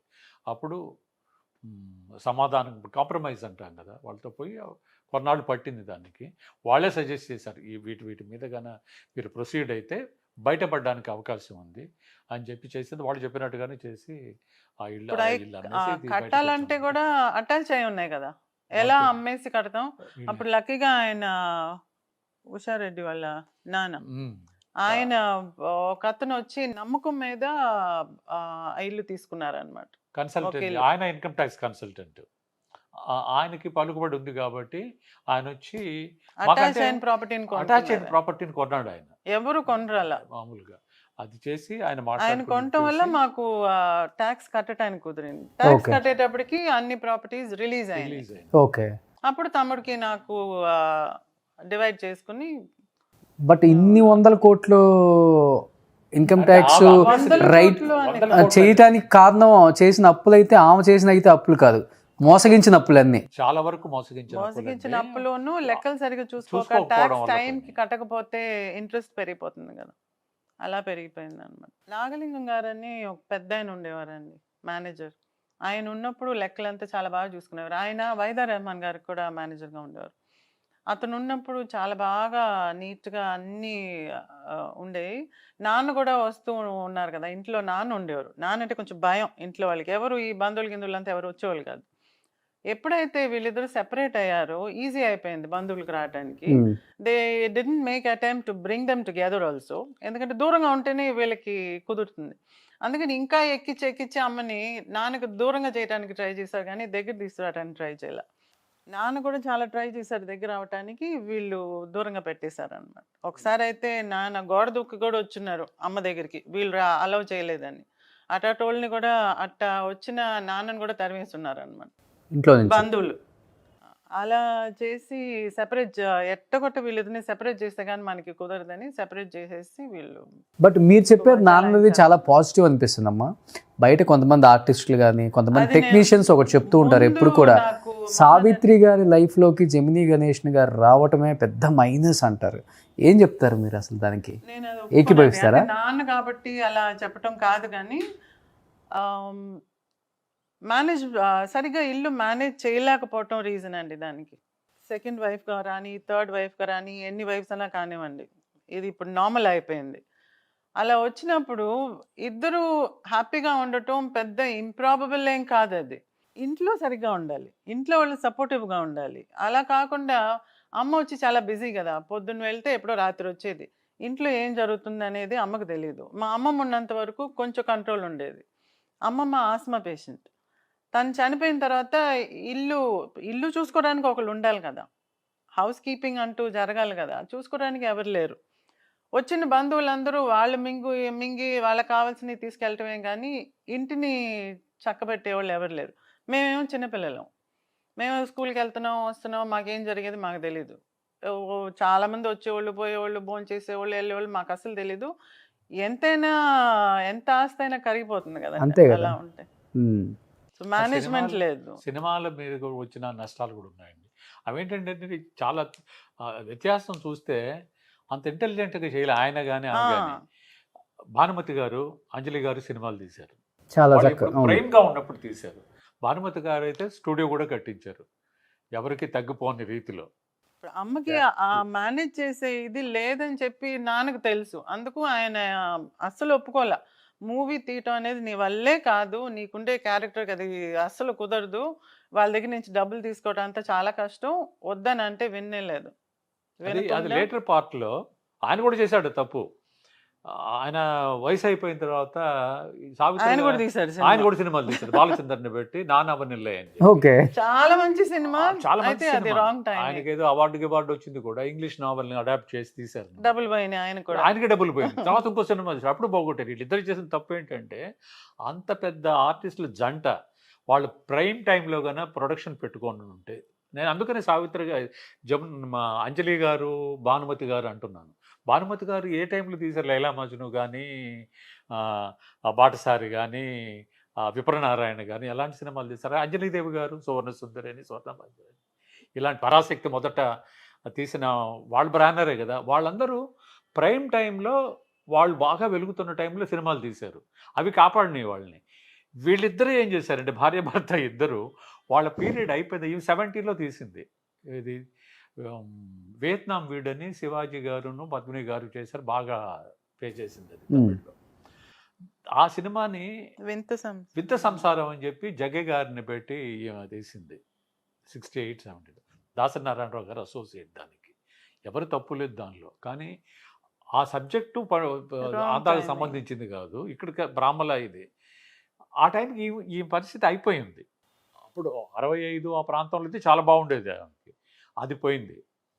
ఆ తర్వాత మూగ మనసుల్ని తమిళ్లో తీసి, అవును, ఆ మూగ మనసులు తమిళ్లో తీసి దాన్ని ఎక్కువ రోజులు ఆడకపోవడం వల్ల రాలా. షూటింగ్ టైంలో ఎక్కువగా టైం ల్యాప్స్ అయ్యి వడ్డీలు కట్టాల్సి వచ్చింది అన్నమాట. ఆ 2 సినిమాల వల్ల ఎక్కువ నష్టం వచ్చింది. కొన్ని ఆస్తులు అమ్మాల్సి వచ్చింది ఆ సినిమా వల్ల. సినిమాల వేషాలు కూడా తగ్గుతున్నాయి కదా. డైరెక్షన్కి ఈయన చెప్పారు అప్పుడు, అంటే పూర్తిగా విడిపోలేవారు అప్పటికి. ఆయన చెప్పి వద్దన్నారు. ఆయన వద్దనకపోతే అప్పటికి మీరు అప్పుడు ఆమెతో ఉండి తీసిన వాళ్ళందరూ మీకు తెలిసిన వాళ్ళే, సినిమాతో పరిచయం ఉన్నవాళ్ళు, ఆడవాళ్ళు. చిన్నారి పాపలని తీయించారు, సక్సెస్ అయింది. మాతృదేవత తీశారు, అది సక్సెస్ అయింది. ఆ వేడిలో మిగతా అయిపోయినాయి, నష్టమైంది. ఆమె సంసార జీవితంలో ఆమె తట్టుకోలేకపోవడానికి కారణం మామూలు కుటుంబాల్లో అడ్జస్ట్మెంట్లు ఉన్నట్టుగా ఆమె అడ్జస్ట్ కాలేకపోయింది. ఇగో క్లాస్ స్టేజ్కి ఎదిగిన తర్వాత ఇద్దరు ఆర్టిస్టులు అయినప్పుడు నాకెందుకు ఇప్పుడు మామూలుగా అంటుంటారు కదండి. ఒక ఆయన నాకు తెలిసిన బంధువు, మా ఇంట్లో మా అమ్మాయికి ఏదో విడాకులైంది, నాకెందుకు జరిగింది అనుకుంటే, మంచి జరిగినా కూడా మనకు జరిగినప్పుడు అనుకోగా జరిగింది. నాకే ఎందుకు జరుగుతుంది అనుకున్నప్పుడు ఇబ్బందుల్లో పడతాం. ఇది మామూలుగా అందరికీ జరుగుతుంది, మనకు కూడా జరిగింది. ఏదొచ్చి మీద పడినా కూడా మంచి వచ్చేటప్పుడు అందరికీ జరుగుతుంది, సమాజంలో అందరికీ జరిగేదే మన ఇంట్లో కూడా జరుగుతుంది. దాన్ని తట్టుకోలేకుండా ఉండకూడదు. దాని గురించి పరిపక్వత ఆలోచించి సర్దుబాటు చేసుకున్నప్పుడు ఆ సంసారం నిలబడుతుంది. పిల్లలు కానీ అందరూ సక్రమంగా ఇదవుతూ ఉంటారు. లేనప్పుడు ఏమవుతుందంటే ప్రోజని అంటే పిల్లల్ని దృష్టిలోకి తీసుకోకుండా ఆలోచించినప్పుడు ఈగో క్లాస్ వచ్చినప్పుడు విడిపోవడం అనేది జరుగుతుంది. ఆయన 2 సంవత్సరాలు పోరాడాడు, సరి చేసుకున్నాను. 70 కుదరల, 2 ఏళ్ళు 60 నుంచి 70 వరకు. ఆ తర్వాత విడిపోవాల్సి వచ్చింది. ఆయన వస్తూ పోతూ మేమే కారణం ఆయన్ని తీసుకురావడానికి. నేను మా ఫాదర్ వెళ్ళి ఆయన్ని తీసుకుని మా పెళ్లి టైంలో తీసుకున్న ఆ టైంకి ఉండలేకపోయినా అది వేరే కారణం. ఆయన ఏదో ఇదయ్యాడు, ఆఫ్రికా పోవాల్సి వచ్చి వెళ్ళిపోయారు. ఆయన్ని తీసుకొని వచ్చి మళ్ళీ ప్రతి విషయంలోనూ ఆయన పాలు పంచుకుంటున్నాడు దీనిలో. నానున్నారమ్మా మీ పెళ్ళప్పుడు? పెళ్లికి లేరు, ఉన్నారు ఆయన, ఉన్నారు. పిల్లలు పుట్టిన తర్వాత కూడా ఉన్నారు కదా, వస్తూ పోతూ ఉన్నారు. చాలా కాలం దీనిలో ఉన్నారు. 81 లో చనిపోయింది, కానీ నాన్న ఉన్నారు కదా. ఆయన 2003లో చనిపోయారు. అప్పుడు ఏమైందంటే ఆయనకి సౌత్ ఆఫ్రికాలో ఏదో ప్రోగ్రామ్ వచ్చి పివి శ్రీనివాస్ గారు అని ఆయన వెళ్లాల్సి వచ్చింది. అప్పటికి మా పెళ్లి పోస్ట్పోన్ చేసుకోమన్నారు. పోస్ట్పోన్ చేసుకుంటే బాగుంటుంది అనేది. ఏం చెప్పిందంటే మనం అన్ని ఏర్పాట్లు చేసుకుని కార్లో గట్రా కొట్టించి అందరికి పంచిపెట్టి ఇప్పుడు పోస్ట్పోన్ చేసుకుంటే మనకు పర్లేదు, కానీ పెళ్లి కొడుకు తరఫు వాళ్ళు అంటే మా గురించి వాళ్ళు ఏం చెప్పుకుంటారు బయటకు వెళ్ళి, ఎందుకు చెప్పిపోయిందని అంటే అది కరెక్ట్ కాదు అది అంటే. ఆయన లేదు అని చెప్పేది సంజయ్షిగా ఏదో మాట్లాడారు. కానీ దాని గొప్పతనం ఏంటంటే ఆయన బాబ్జీ గారు, ఆయన పెద్ద భార్య ఒప్పుకోలేదు. నువ్వు తప్పు చేస్తున్నావు అని చెప్పి నిలదీసింది ఆయన్ని. నువ్వు వెళ్తే వెళ్ళు, నేను జరిపిస్తానని. ఓకే, ఆ అమ్మ ఈ అమ్మ ఇద్దరు యాక్చువల్ గా మా పెళ్లి గిన్నెస్ బుక్ లోకి వెళ్ళాలండి. ఎక్కడైనా అమ్మ నాన్న కూర్చుని పెళ్లి చేస్తారు, ఇద్దరు అమ్మలు కూర్చుని పెళ్లి చేశారు.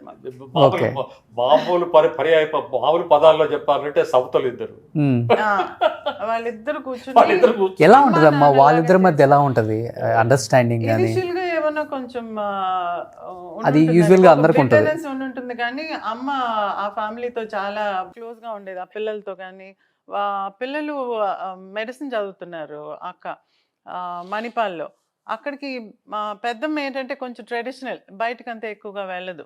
ఆ కాలేజ్కి వెళ్ళి వాళ్ళకి కావాల్సింది చూసుకోవటం అంతా అమ్మ నాన్నే వెళ్ళేవాళ్ళు. సో వాళ్ళకి ఏదైనా డ్రెస్సెస్ ఎలా చేసుకోవాలని చెప్పటం కానీ, వాళ్ళకి హెయిర్ కట్ చేయించడం కానీ, ఇవన్నీ వాళ్ళే కూడా చాలా చెప్పున్నారు. మా అమ్మ చాలా స్ట్రిక్ట్, కానీ మీ అమ్మ దగ్గరే మేము చనువుగా ఉండేవాళ్ళం అని చెప్పేసి. సో పిల్లల దగ్గర చాలా బాగా ఉండేదాన్ని.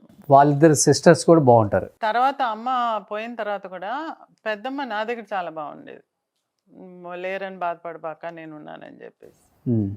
సో సిస్టర్స్ తర్వాత మాకు చిన్న చిన్న డిఫరెన్సెస్, మామూలుగా ఫ్యామిలీలో వచ్చే డిఫరెన్సెస్ వచ్చినాయి. మేము కొన్ని రోజులు మాట్లాడుకోలేదు, మళ్ళీ కలిసాం, మళ్ళీ మాట్లాడుకోలే, అలా ఇన్ అండ్ అవుట్ గా ఉన్నాము. అది ఓన్లీ ప్రాపర్టీస్ వల్లే వస్తుంది కదా? ప్రాపర్టీస్ లేదండి, మాకు ప్రాపర్టీ ప్రాబ్లం లేదు. ఎందుకంటే నాన్న సంపాదించింది వాళ్ళకి, అమ్మ సంపాదించింది మాకు. అది వి వర్ వెరీ క్లియర్. అందుకని ఆ ప్రాపర్టీ ప్రాబ్లం మాకు ఎప్పుడు రాలేదు. వాళ్ళు తెలుసు, వాళ్ళకు కూడా తెలుసు మేము ప్రాపర్టీ, నాన్న సైడ్ ప్రాపర్టీ మేము అడగమని చెప్పేసి. సో ఆ నమ్మకం ఉంది. ప్రాపర్టీ విషయంగా మాకు ఎప్పుడు రాలేదు. జనరల్గా ఈగో క్లాషెసే కానీ నువ్వు గొప్ప నేను గొప్ప అనే దాని దగ్గర నాన్న ఏదైనా ఫంక్షన్కి ఎక్కువగా అమ్మతో వెళ్తే అటుపక్క కొంచెం ఇదే అయ్యేది. అటువంటి చిన్న చిన్న ఇద్దరు సినిమాలో ఉన్నారు కాబట్టి తప్పక వెళ్తారు. అది వచ్చేది. కృష్ణ గారు, విజయ నిర్మల గారు ఎక్కడికి వెళ్ళినా కలిసే వెళ్ళేవాళ్ళు కదా. అక్కడ కొంచెం చిన్న చిన్నవి వచ్చేది. ఇప్పుడు రీసెంట్గా మహానటి సినిమా వచ్చిన తర్వాత ఏమైందంటే సోషల్ మీడియాలో అలవాట్లు ఉన్నాయి కదా, కమెంట్స్లో వచ్చి నాన్నని చడాబడా తిట్టున్నారు అందరు. నాన్న వల్ల అలా అయిపోయింది అమ్మ అని చెప్పి. అది చూసి అక్కలకి చాలా కోపం వచ్చి, నువ్వు ఎలా ఒప్పుకున్నావు ఈ సినిమాకి తీయటానికి, ఇప్పుడు నాన్న పేరు చెడింది కదా బయట అంటే, నేనుండి అయ్యో నాన్న ఆంధ్రాలో ఎప్పుడూ విలన్ లుక్ అని చూశారు, ఈ మూవీలో నుంచి అది చేంజ్ అవ్వాలనే దాంతో పాజిటివ్ వే అన్ని ఎక్కువగా చూపించమని చెప్పి చెప్పున్నాం మేము. వాళ్ళు అలాగే తీస్తున్నారు. కమెంట్స్ని బట్టి మీరు అలా తీసుకోవద్దని అంటే అది వాళ్ళు ఒప్పుకోక చాలా సంవత్సరాలు నాతో మాట్లాడలేదు అసలు. అక్కోళ్ళు ఎవరు నాతో మాట్లాడకుండా ఇప్పుడు రీసెంట్గా ఒక బర్త్డే ఫంక్షన్లో కలిసి గబుక్కుని కావలించుకుని ఎలా ఉన్నావు ఏంటని చెప్పేసి, వయసు అయిపోయింది ఇంకేంటి మనకి డిఫరెన్సెస్ అని చెప్పి మేము దాన్ని బ్రేక్ చేసాం అన్నమాట. ఇప్పుడు సినిమా వచ్చి మళ్ళీ కొంత కొంపలో చిచ్చు పెట్టింది. అవును, దానికి చాలా నైస్ గా వీళ్ళ అక్క, ఇంకొక అక్క రేఖా గారు, పెద్ద రేఖ గారు హిందీ, ఆమె ఒక సమాధానం చెప్పి నువ్వే చెప్పు. అక్క ఫోన్ చేసి అనింది, అమ్మ నేను సినిమాలో ఉన్నాను కాబట్టి ఐ కెన్ అండర్స్టాండ్, సినిమా కోసంగా కొన్ని చేంజెస్ ఉంటాయి. సినిమా తీసేటప్పుడు బయోగ్రఫీని ఆటోబయోగ్రఫికల్గా తీసేటప్పుడు దాన్ని అలాగే చూపించడానికి కుదరదు.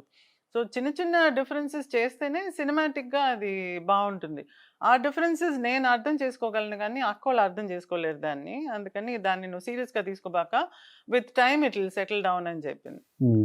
దానికి ఒక పదం చెప్పిందండి, ఎప్పుడు ఒక సినిమా తీసేటప్పుడు యాజ్ ఇట్ ఈస్గా ఉండదు, direct has got the poetic justice. సినిమాలో పొయిటిక్ జస్టిస్ అనేది ఒకటి ఉంది, అది అందరికీ అర్థం కాదు. ఇప్పుడు పోయిటరీ కూడా రాస్తాం కదండి, పోయిటరీ రాసేటప్పుడు దానిలో రాసే కొన్ని ఫ్రేజెస్ అంతా ఇమాజినేటివ్ గా చేసే ఫ్రేజ్, నిజంగా మనకేం జరగలేదు.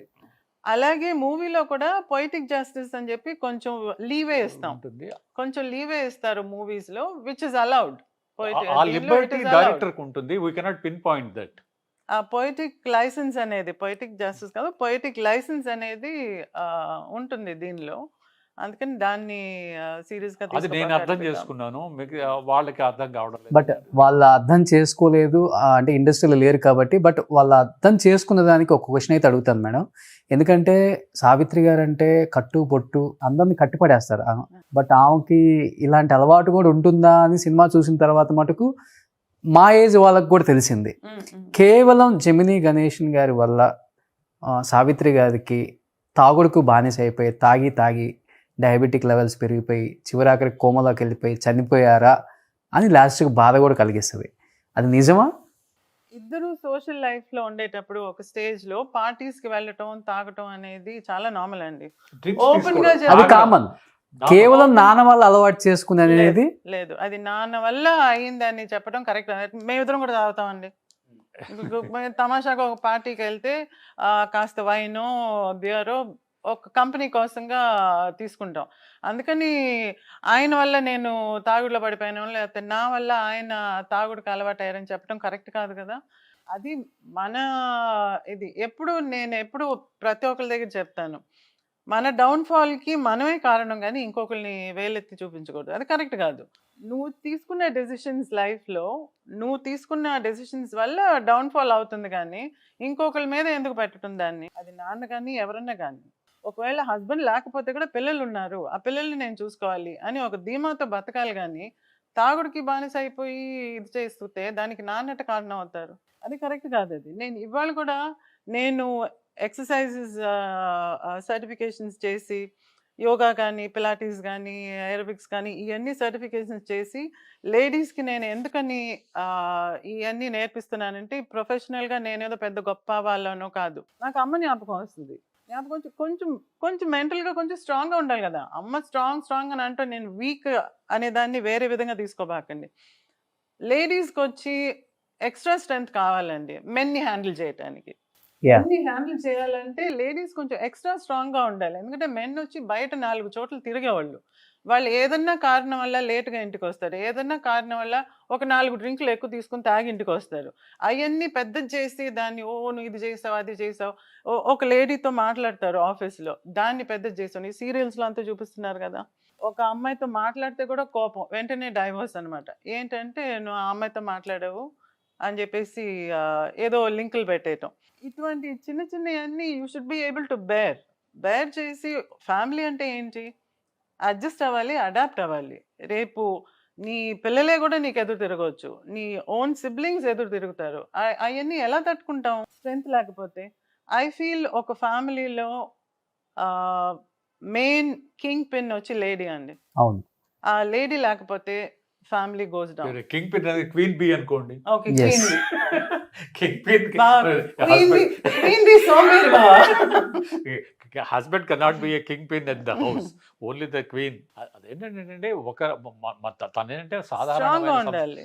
సాధారణమైన సంసారాల్లో జరిగే తీరుని గురించి తను డెఫినెట్లీ. అవును. అంటే నా చెప్తుంది. దాన్ని బట్టి I'm trying to get the women వాళ్ళిద్దరి మధ్యన వచ్చిన క్లాష్ మాది ఈగో అండి. ఓకే. డిఫరెన్స్ వచ్చినప్పుడు నువ్వు గొప్ప నేను గొప్ప అనేది. డిఫరెన్స్ వచ్చిన తర్వాత ఇప్పుడు తను 4 మగాడు కాబట్టి బయటకు వెళ్ళి 4 డ్రింక్ తీసుకొచ్చి ఉండొచ్చు ఆయన. అప్పుడు ఆయన కోసంగా ఈమె ఎప్పుడన్నా ఒక డ్రింక్ తీసుకొని ఉండొచ్చు. సోషల్ డ్రింకింగ్లో ఉన్నప్పుడు ఆ పెద్దగా ఆమెకు ఎప్పుడు అలవాటు నాకు తెలియదు. 68, 70 దాకా నాకు తెలియదు. అప్పుడే ఆమెకు మొదలైంది అది. నేను ఎందుకు చెప్పాను ఇందాక చెప్పిన దానికి ఒక కారణం ఉంది. నాకే ఇట్లా జరిగిందనే ఆ డిఫరెన్స్ వచ్చినాయి అని చెప్పా. అందరూ యాక్సెప్టెడే కదా, లేకపోతే దూరంగా ఉండరు కదా. అవును. దాన్ని తట్టుకోలేక తాగడం ఎక్కువైంది ఆవిడకి. ఓకే. ఇవన్నీ మర్చిపోవడానికి అక్కడే తాగుడు నేను ఎక్కువైపోయింది. తాగడం అది ఎక్కువైంది. తట్టుకునే అదే నేను శక్తి ఉండాలనేది కానీ నేను అంత చెప్పేది. ముందుండే పాటలో ఇద్దరు కలిసి వెళ్ళినప్పుడు ఆమె ఏదైనా కొంచెం తీసుకునేది. కానీ ఆయనకి ఏంటంటే బయటకు వెళ్ళే మనిషి కాబట్టి సోషలైజేషన్ ఆయనకుంటే కంపెనీ కూడా ఏ ఆర్టిస్ట్కి లేదండి. అంత సోషల్ యాక్టివిస్ట్ ఆయన. అంతమందితో పరిచయాలు, కార్పొరేట్ సెక్టార్లో మంచి పేరు, సోషలైజింగ్ పర్సన్ అనమాట. కానీ ఆయనకి ఎక్కువ పార్టీలకు అటెండ్ అవుతుండేవాడు. డ్రింక్స్ అలవాటు కావడం అనేది మామూలు. అది సినిమాల్లో డ్రింక్స్ అలవాటు లేని వాళ్ళు ఎవరు ఉండరు. ఆమె ఎక్కడ దెబ్బతిందంటే వచ్చిన ఎడబాటుని తట్టుకోలేక, దేవదాసులో పోల్చలేం కానీ తట్టుకోవడం అనేది ఆవిడ వల్ల కాలేదండి. ఓవర్ డ్రింక్ చేసి చనిపోయారు అనేది నిజమమ్మా? అది నిజమేనా? ఎక్కువగా డ్రింక్ తీసుకుంది ఒకటి, డయాబెటిక్ కదా. డయాబెటిక్ ఇప్పుడు డ్రింక్ తీసుకుని బతుకున్న వాళ్ళు చాలా మంది ఉన్నారు. డయాబెటీస్తో ఆ రోజు పర్టికులర్గా ఏమైందంటే యాక్చువల్గా తను ఆపేసింది డ్రింక్స్ని. అది తమ్ముడు కూడా అంటుంటాడు. ఆపేసిన తర్వాత కోమాలోకి పోయింది అమ్మ అని చెప్పి టోటల్గా స్టాప్ చేసేసి ఇంకా నేను షూటింగ్స్కి రెగ్యులర్గా వెళ్ళటం అది మొదలు పెడతాను, నాకు యాక్టింగ్ కదా ఇష్టం అని చెప్పి she started going for shootings. అమ్మ వేషాలు అంతా వేస్తే వెళ్తున్నప్పుడు బెంగళూరుకి వెళ్ళి షూటింగ్కి అక్కడ ఏమైందంటే రూమ్లో వచ్చి తను ఈ ఇన్సులిన్ ఇంజెక్షన్ తీసుకోలే. ఏదో ఒక దీనిలో ట్రిగర్ అయింది తనకి. ఏదో ఒక నోటీస్ వచ్చింది ఇన్కమ్ ట్యాక్స్ దగ్గర నుంచి. ఆ నోటీస్ చూసి ట్రిగర్ అయ్యి అప్సెట్ అయిపోయి సరే ఒక డ్రింక్ తీసుకుంటే పోతుంది ఇవాళ అని చెప్పేసి డ్రింక్ తీసుకుని పడుకుని నిద్రపోయింది. అక్కడ కోమాలోకి వెళ్ళి భోజనం లేకుండా. భోజనం లేదు, ఇన్సులిన్ తీసుకుంది. ఇన్సులిన్ తీసుకుని డ్రింక్ తీసుకుని నిద్రపోయింది. నిద్రపోయేటప్పటికి కోమాలోకి వెళ్ళిపోయింది. డయాబెటిక్ కోమాలోకి వెళ్ళింది. సో అది టోటల్గా తాగుడు వల్ల కాదు, డయాబెటిక్ కోమా అంటారు దాన్ని. ఓకే. అందులో కూడానండి ఆ ఫ్యామిలీలో మదరు సిస్టర్ ఇద్దరు అందరికీ ఉందండి, ఫ్యామిలీలో ఉంది. షుగర్ వల్లనే చనిపోయారు. డయాబెటిక్ దీనిలోనే చనిపోయారు. వాళ్ళ అమ్మ చనిపోయింది ఎంగానే చనిపోయింది. సిస్టర్ కి విపరీతమైన షుగర్. సిస్టరు డయాబెటీస్ వల్లనే చనిపోయింది. ఈమె దాని బట్ 45 ఏళ్ళకే అమ్మ వాళ్ళ వెళ్ళిపోవటం చాలా బాధ అనిపించుంటది అమ్మా. ఒకసారి వాణిశ్రీ ఆంటీ గారు చెప్పారండి, ఒకసారి మాకు మూవీస్ లో ఉన్న వాళ్ళకి ఎమోషన్స్ చాలా ఎక్కువ అని. మీకు మామూలుగా మీకు వచ్చే ఎమోషన్స్ కంటే మాకు కొన్ని రెట్లు ఎక్కువగా వస్తుందని. ఎందుకంటే వాళ్ళు డిఫరెంట్ క్యారెక్టర్స్ చేస్తారు కదా. చేసేటప్పుడు ఆ ఇమోట్ చేసి అందులో వీళ్ళు ఆ టైంలో చేసిన క్యారెక్టర్స్ అన్నీ కూడా చాలా ఎమోషనల్ క్యారెక్టర్స్. అది చేసి నార్మల్గా వచ్చే ఎమోషన్స్ కంటే మాకు వచ్చే ఎమోషన్స్ కొంచెం ఎక్కువగా ఉంటుంది. అందుకని కూడా అలా అయి ఉండొచ్చు అని చెప్పి అది నాకు నిజం అనిపించింది. ఎందుకంటే నార్మల్ ఎమోషన్స్ అది సింపతి కానివ్వండి, కోపం కానివ్వండి, లేకపోతే ఒక అఫెక్షన్ కానివ్వండి, అన్నీ కొంచెం ఎక్స్ట్రానే ఎప్పుడు. ఒక మోడరేషన్ లేదు. అన్నీ ఎక్కువగానే ఉండే ఎమోషన్స్ అన్నీ. దానివల్ల కూడా ఇలా తట్టుకోలేకపోవటం అనేది. ఆ ఎమోషన్స్ ఉండబట్టే కదా టీ నగర్ లాంటి చిన్న ఇంటికి వెళ్ళినా కానీ ఆమెకి ఇంకా దానాలు తగ్గలేదు. కరెక్ట్. అదే హార్ట్ టచింగ్ ఆ సీన్. టీ నగర్ డ్రైవర్ దించి పెళ్ళని చెప్పగానే వెనక్కి వెళ్ళి పట్టు చీర తెచ్చి ఇది అమ్మిరా అని చెప్పి, ఓ మై గాడ్. కొన్ని అవన్నీ మెడల్స్ అన్ని అమ్మేసి ఇచ్చేసిందండి. మెడల్స్ లో అప్పుడు రియల్ సిల్వర్ బంగారం ఉంటుంది, సిల్వర్ ఉంటుంది, కొంచెం ఉంటుంది కదా. అది ఎవరో అడిగారని చెప్పేసి పెళ్లికని ఈ మెడల్స్ పెట్టుకుని నేనేం చేసేది, ఊరికే ఎగ్జిబిషన్ లాగా పెట్టుకుని ఉంటుంది తప్ప అని చెప్పేసి మొత్తం పీకిచ్చేసి అమ్మేసి ఇచ్చేసింది. పట్టు చీరలు కూడా ఎవరైనా వచ్చి అమ్మ మెడల్స్ చాలా ఉండాలి కదా ఎక్కడ అని అంటే నేను ఎక్కడ చూపించేది. ఒకటే అండి, మీరు 2 క్వశ్చన్లు అడిగారు, బ్రీఫ్ చేస్తాం. ఆమె దగ్గర డబ్బు లేకుండా చనిపోయింది అనేది, ఏమి లేకుండా పిల్లలకి కూడా అయిపోయింది అనేది కరెక్ట్ కాదు. ఓకే. మేము ఇప్పుడు అనుభవిస్తున్న ప్రతి రూపాయి ఆమె మిగిల్చిపోయిన ఆస్తే మేము నిలబెట్టగలిగాం.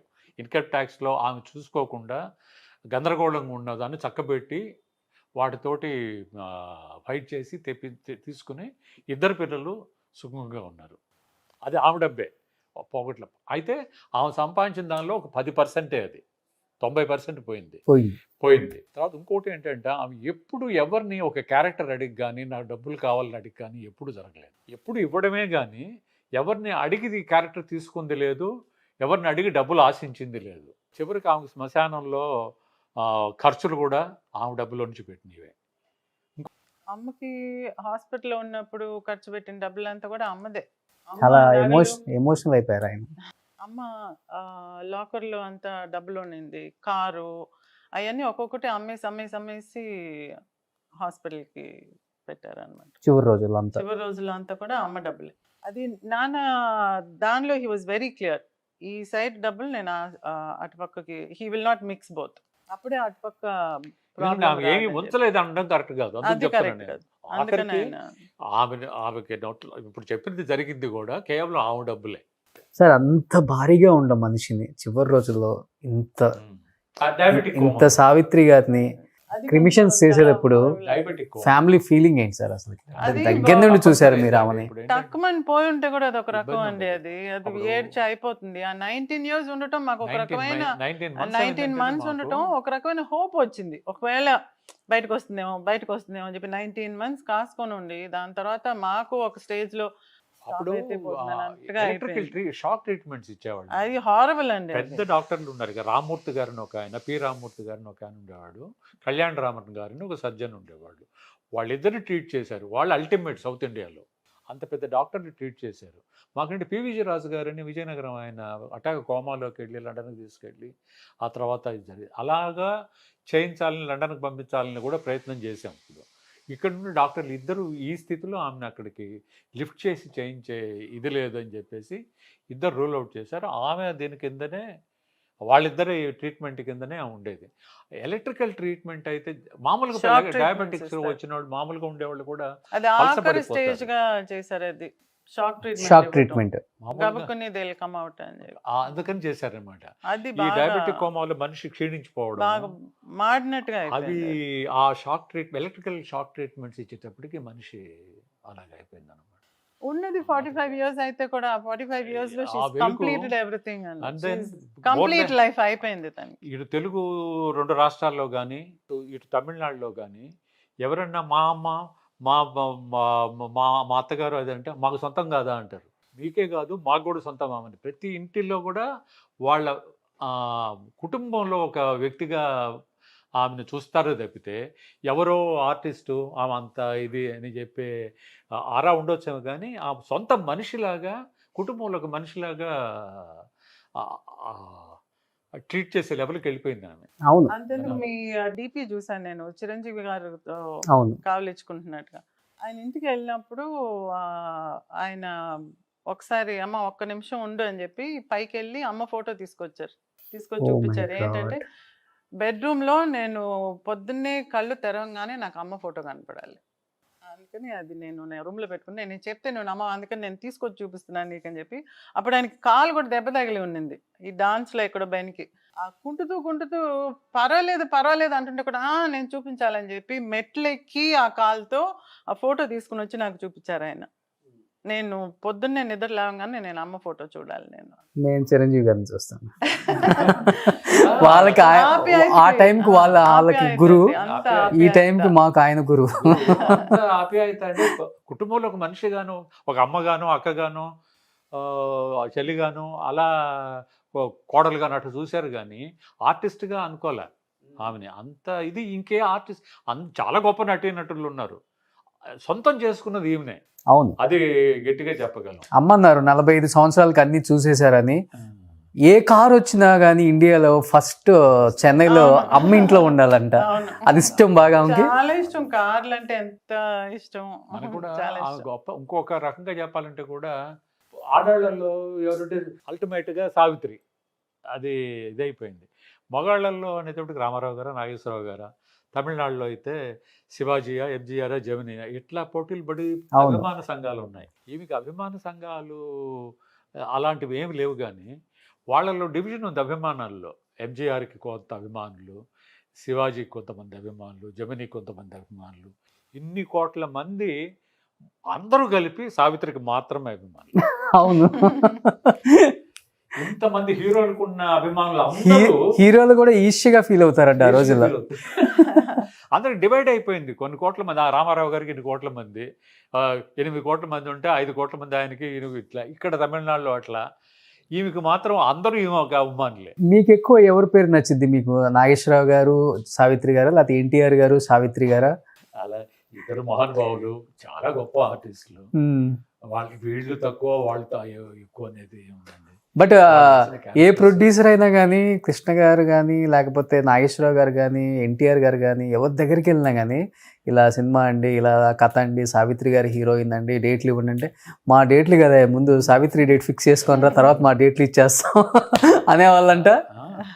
ఎందుకంటే 4 హీరోలతో చేసేదండి ఆవిడ, పెద్ద హీరోలతోటి. 2 నాగేశ్వరరావు గారు, సావిత్రి గారు, ఇక్కడ శివాజీ గారు, జమినీ గారు సైమల్టేనియస్ జరిగాయి. ఈ కొన్నాళ్ళు అయితే కొన్ని ఏండ్ల పాటు అమ్మ ఎప్పుడు వచ్చింది, ఎప్పుడు షూటింగ్ వెళ్ళేది అని తెలిసేది కదా తనకి. ఓకే, ఆమె ఎప్పుడు వచ్చేది, ఎప్పుడు వెళ్ళేది అని చెప్పి. పగలేమో రాత్రి పడుకునేది ఇప్పుడు వాళ్ళ అమ్మమ్మ దగ్గర ఉండేది, మధ్యరాత్రి లేచి చూస్తే వాళ్ళ అమ్మ నాన్న మధ్యన పడుకొని ఉండేది, ఎత్తుకుని వెళ్ళిపోయేది అమ్మ. ఓకే, షూట్ నుంచి రాగానే నేను చూస్తున్నది. అట్లా తీరుకుండేది కదా ఆమెకి. అప్పట్లో ఏదో షిఫ్ట్లు చెప్పాడు, ఎప్పుడు వెళ్ళిపోయేవాళ్ళు మేకప్ చేసుకుని, తీరుకుండేది కాదు. మాకు ప్లే గ్రౌండ్ వచ్చి విజయ హాస్పిటల్, విజయ గార్డెన్స్ అండి. ఎప్పుడో హాలిడేస్ వస్తే అక్కడ తీసుకెళ్ళేది, అక్కడే ఆడుకునేదంతా. ఇక్కడ రామారావు గారి సెట్ ఉందని అదన్నీ వెళ్ళి చూడిపో అని చెప్పి పంపించేది, అక్కడ పోయి అవన్నీ చూసేది. రీసెంట్గా 50 years of Vijaya hospital function చేశారు. అప్పుడు ఒక ఆర్టికల్ రాసిమని చెప్పింది, అందులోనే మెన్షన్ చేస్తే చాలా హ్యాపీగా ఫీల్ అయ్యారు ఆవిడ. బాగుంది ఇదంతా వినటానికి అని చెప్పి.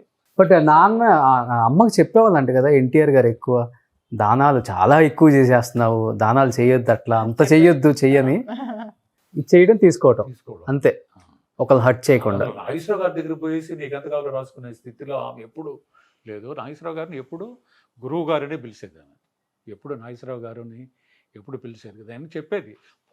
పుల్లయ్య గారు డైరెక్షన్లో ఎలా కెమెరా యాంగిల్స్, లైటింగ్ ఎక్కడ నిలబడాలా, ఎట్లా చేయాలనేది పుల్లయ్య గారు చెప్పారు నాకు. ఒక సినిమాలో ఎలాగూ యాక్ట్ చేయాలా, ఎలాగ డైలాగ్ చెప్పింది నేను నేర్చుకుంది నాగేశ్వరరావు గారి దగ్గర. ఆమె చెప్పిన మాటలు ఇవి నావి కాదు, అంత ఇదిగా ఉండేది భక్తి ఆమెకి ఆయన. బట్ జూనియర్ ఎన్టీఆర్ యాక్ట్ చేయాలి ఆ సినిమాలు అనేది మీ డ్రీమ్ కదమ్మా? అవునండి, అడిగాను కూడా, నేను అడిగాను ఆ మహానటిలో చేస్తుంటే బాగుండేది అంటే అమ్మో అన్నారు ఆయన. ఆడియో రిలీజ్ అప్పుడు అడిగాను నేను, ఎందుకని చేయలేదు, చేయాల్సింది కదా. ఇప్పుడు ఎలాగైతే నాగేశ్వరరావు గారి రోల్ నాగ చైతన్య. నాగ చైతన్య చేశారు, నువ్వు చేస్తుంటే బాగుండే కదా అంటే అయ్య బాబోయ్ అని ముట్టుకోకూడదని అన్నాడు ఆయన. He was కొంచెం ఇబ్బంది పడ్డాడంట. వద్దని. ఆయన వీళ్ళు కూడా చాలా ట్రై చేశారు. ప్రొడ్యూసర్స్ బాగా ట్రై చేశారట. అతను వద్దని. ఆయన వాళ్ళకుండే అంటే బాలకృష్ణ గారు దాన్ని ప్లాన్ వాళ్ళు కూడా చేస్తారు. తీస్తున్నారు కదా మూవీని, రామారావు గారి మీద బయోపిక్ తీస్తున్నప్పుడు బాలకృష్ణ గారు యాక్ట్ ఆయన ఇది చేస్తే బట్ మహానటిలో మా అందరికి బాగా ఎప్పటికీ బాగా వినిపించే డైలాగ్ విజయ్కి పెళ్లి చేయాలి, విజయ్కి పెళ్లి చేయాలి. ఆ? నిజంగానే ఈ రోజు ఇద్దరు ఇక్కడ కూర్చోవటం కూడా నాకు హ్యాపీ అనిపించింది. ఈ విజయ్కి ఎలా పెళ్లి జరిగిందంటే ఏం చెప్తారు? అమ్మ ఎలా అనుకున్నారు అలానే జరిగిందా? చిన్నప్పటి నుంచి ఆయన బాగా తెలుసు కదా అమ్మకి, అందుకని ఒక నమ్మకం అదొకటి. ఆయన ఆ పీరియడ్లో వచ్చి ఇంటర్వ్యూస్ అటెండ్ అవ్వటానికి, జాబ్ ఇంటర్వ్యూస్ అటెండ్ అవ్వటానికి కొంచెం ఎక్కువగా వస్తూ పోతూ ఉన్నారు. అది చూసి తర్వాత నేను ఆడుకోవటం, నేను చదువుకోవటం, కొంచెం పిల్లతనంగా తిరగటం, పెద్ద చదువు మీద పెద్ద ఇంట్రెస్ట్ లేదు, ఎంతసేపు ఆటలు నాకు. అప్పుడు ఆయన్ని పిలిచి కొంచెం ఆ పిల్ల చదువుకునేటట్టుగా చూడు అని చెప్పేసి ఒప్పచెప్పటం, ఒక్కసారిగా ఒప్పచేపు అయిపోయింది.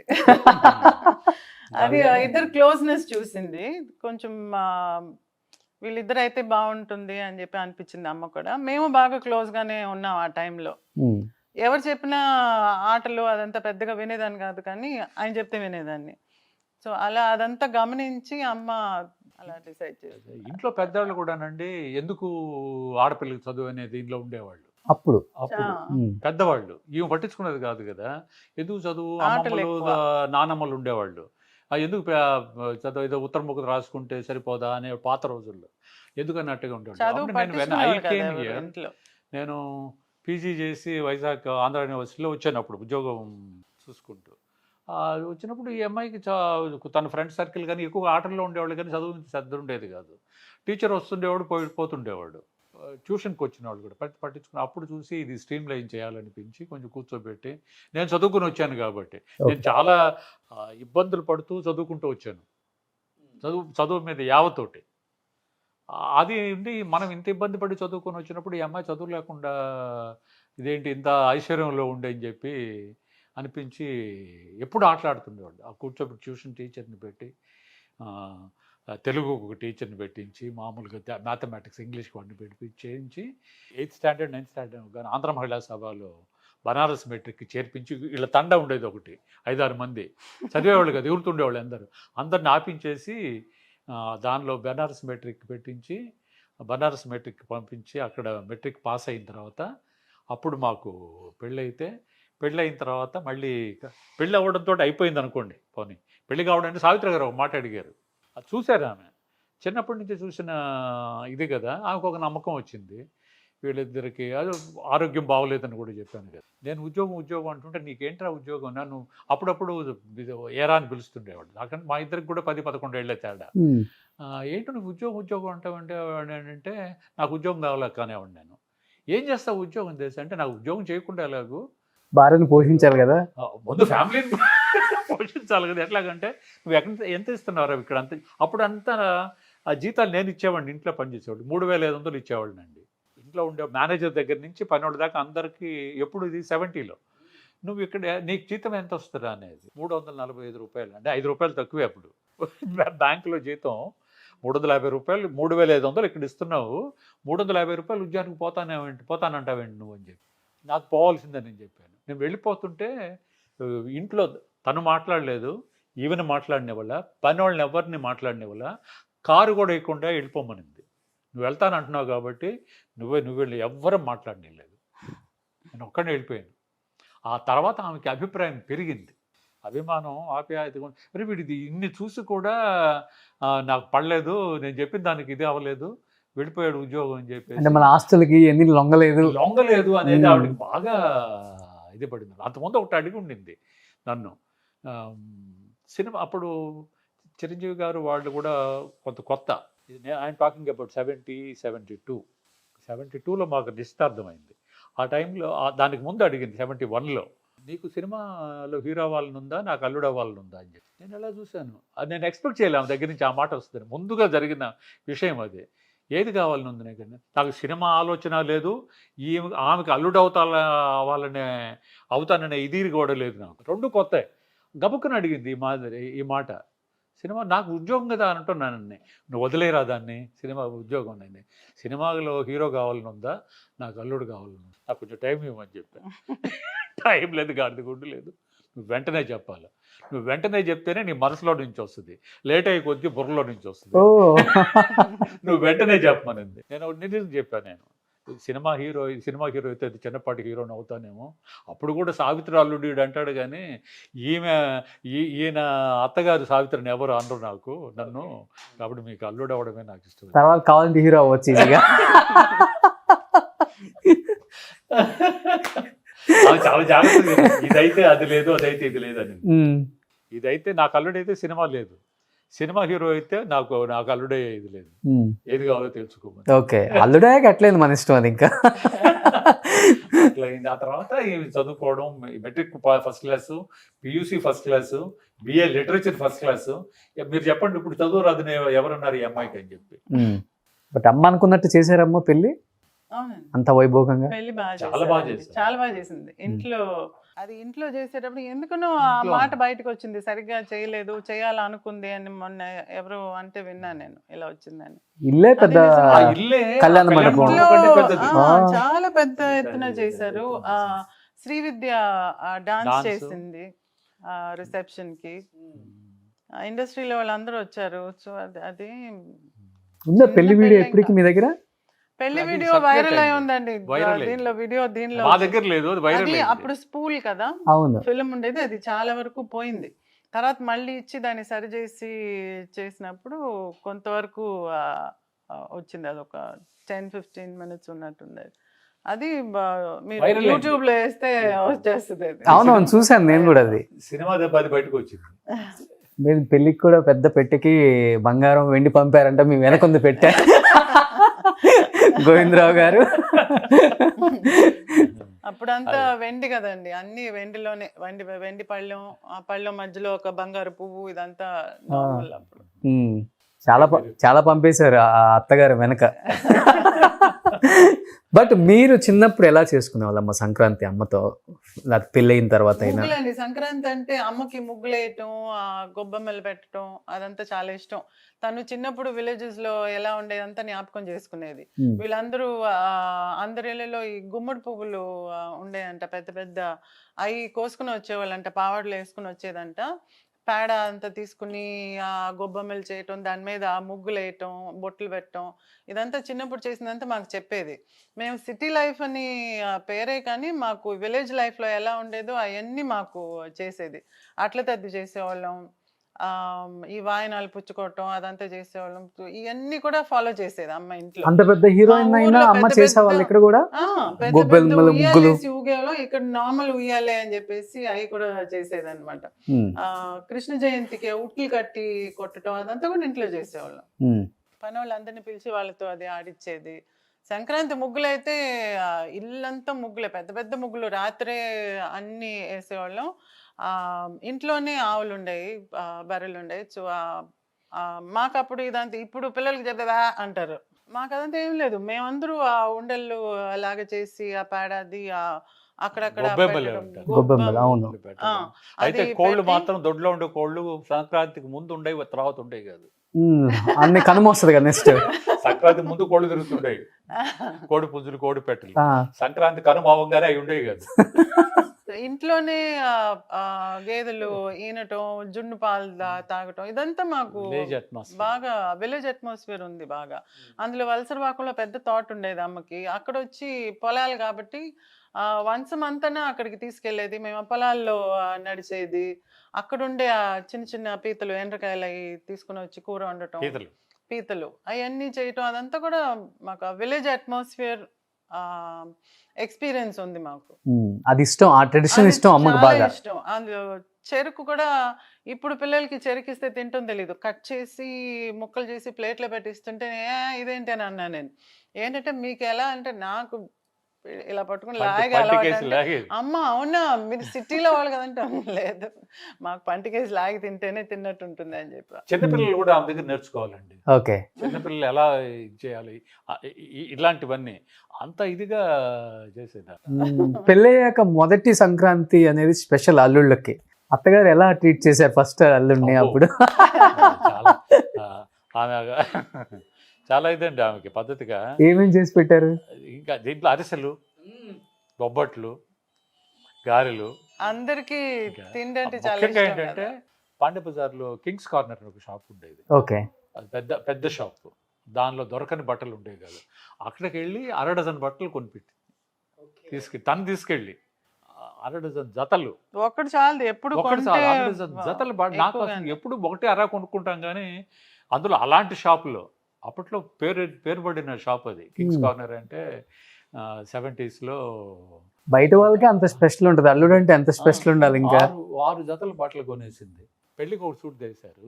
ఆ తర్వాత ఒక సూట్ తీసుకొచ్చి జెనర్ట్ అని ఒక షాప్ ఉండేది, పెద్ద సూట్ మేకింగ్ షాప్. అక్కడ సూట్ కొనిపించింది. ఇంట్లో ఉండే అల్లుడైనా కూడా, అంటే మేనల్లుడైనా కూడా, నేను ఎప్పుడు ఇంట్లో ఉన్న అల్లుడుగా లేను. నేను ఉద్యోగానికి వెళ్ళిపోయాను. పెళ్ళైన తర్వాత నా పట్టుకు నేను ఉద్యోగం వెళ్ళాను. సొంత బ్యానర్డ్ అయినా కూడా అవన్నీ చాలా ఆమెకి ఇష్టం కూడా అలా చేయడం. అభిమానం ఉండడం ఒకటి. ఆమెకు కేవలం ఉండే అభిమానం ఎక్కువ అయిందంటే ఇన్ని చూసి కూడా వీడు ఉద్యోగానికి వెళ్ళాడు. 350 రూపాయలు అప్పుడు బ్యాంకులో అంతే. దీనికి వెళ్ళిపోయాడు. ఇక్కడ ఇంత పెట్టుకుని కూడా వెళ్ళిపోయిన అది ఎప్పుడు ఆమెకి మనసులో ఉండేది.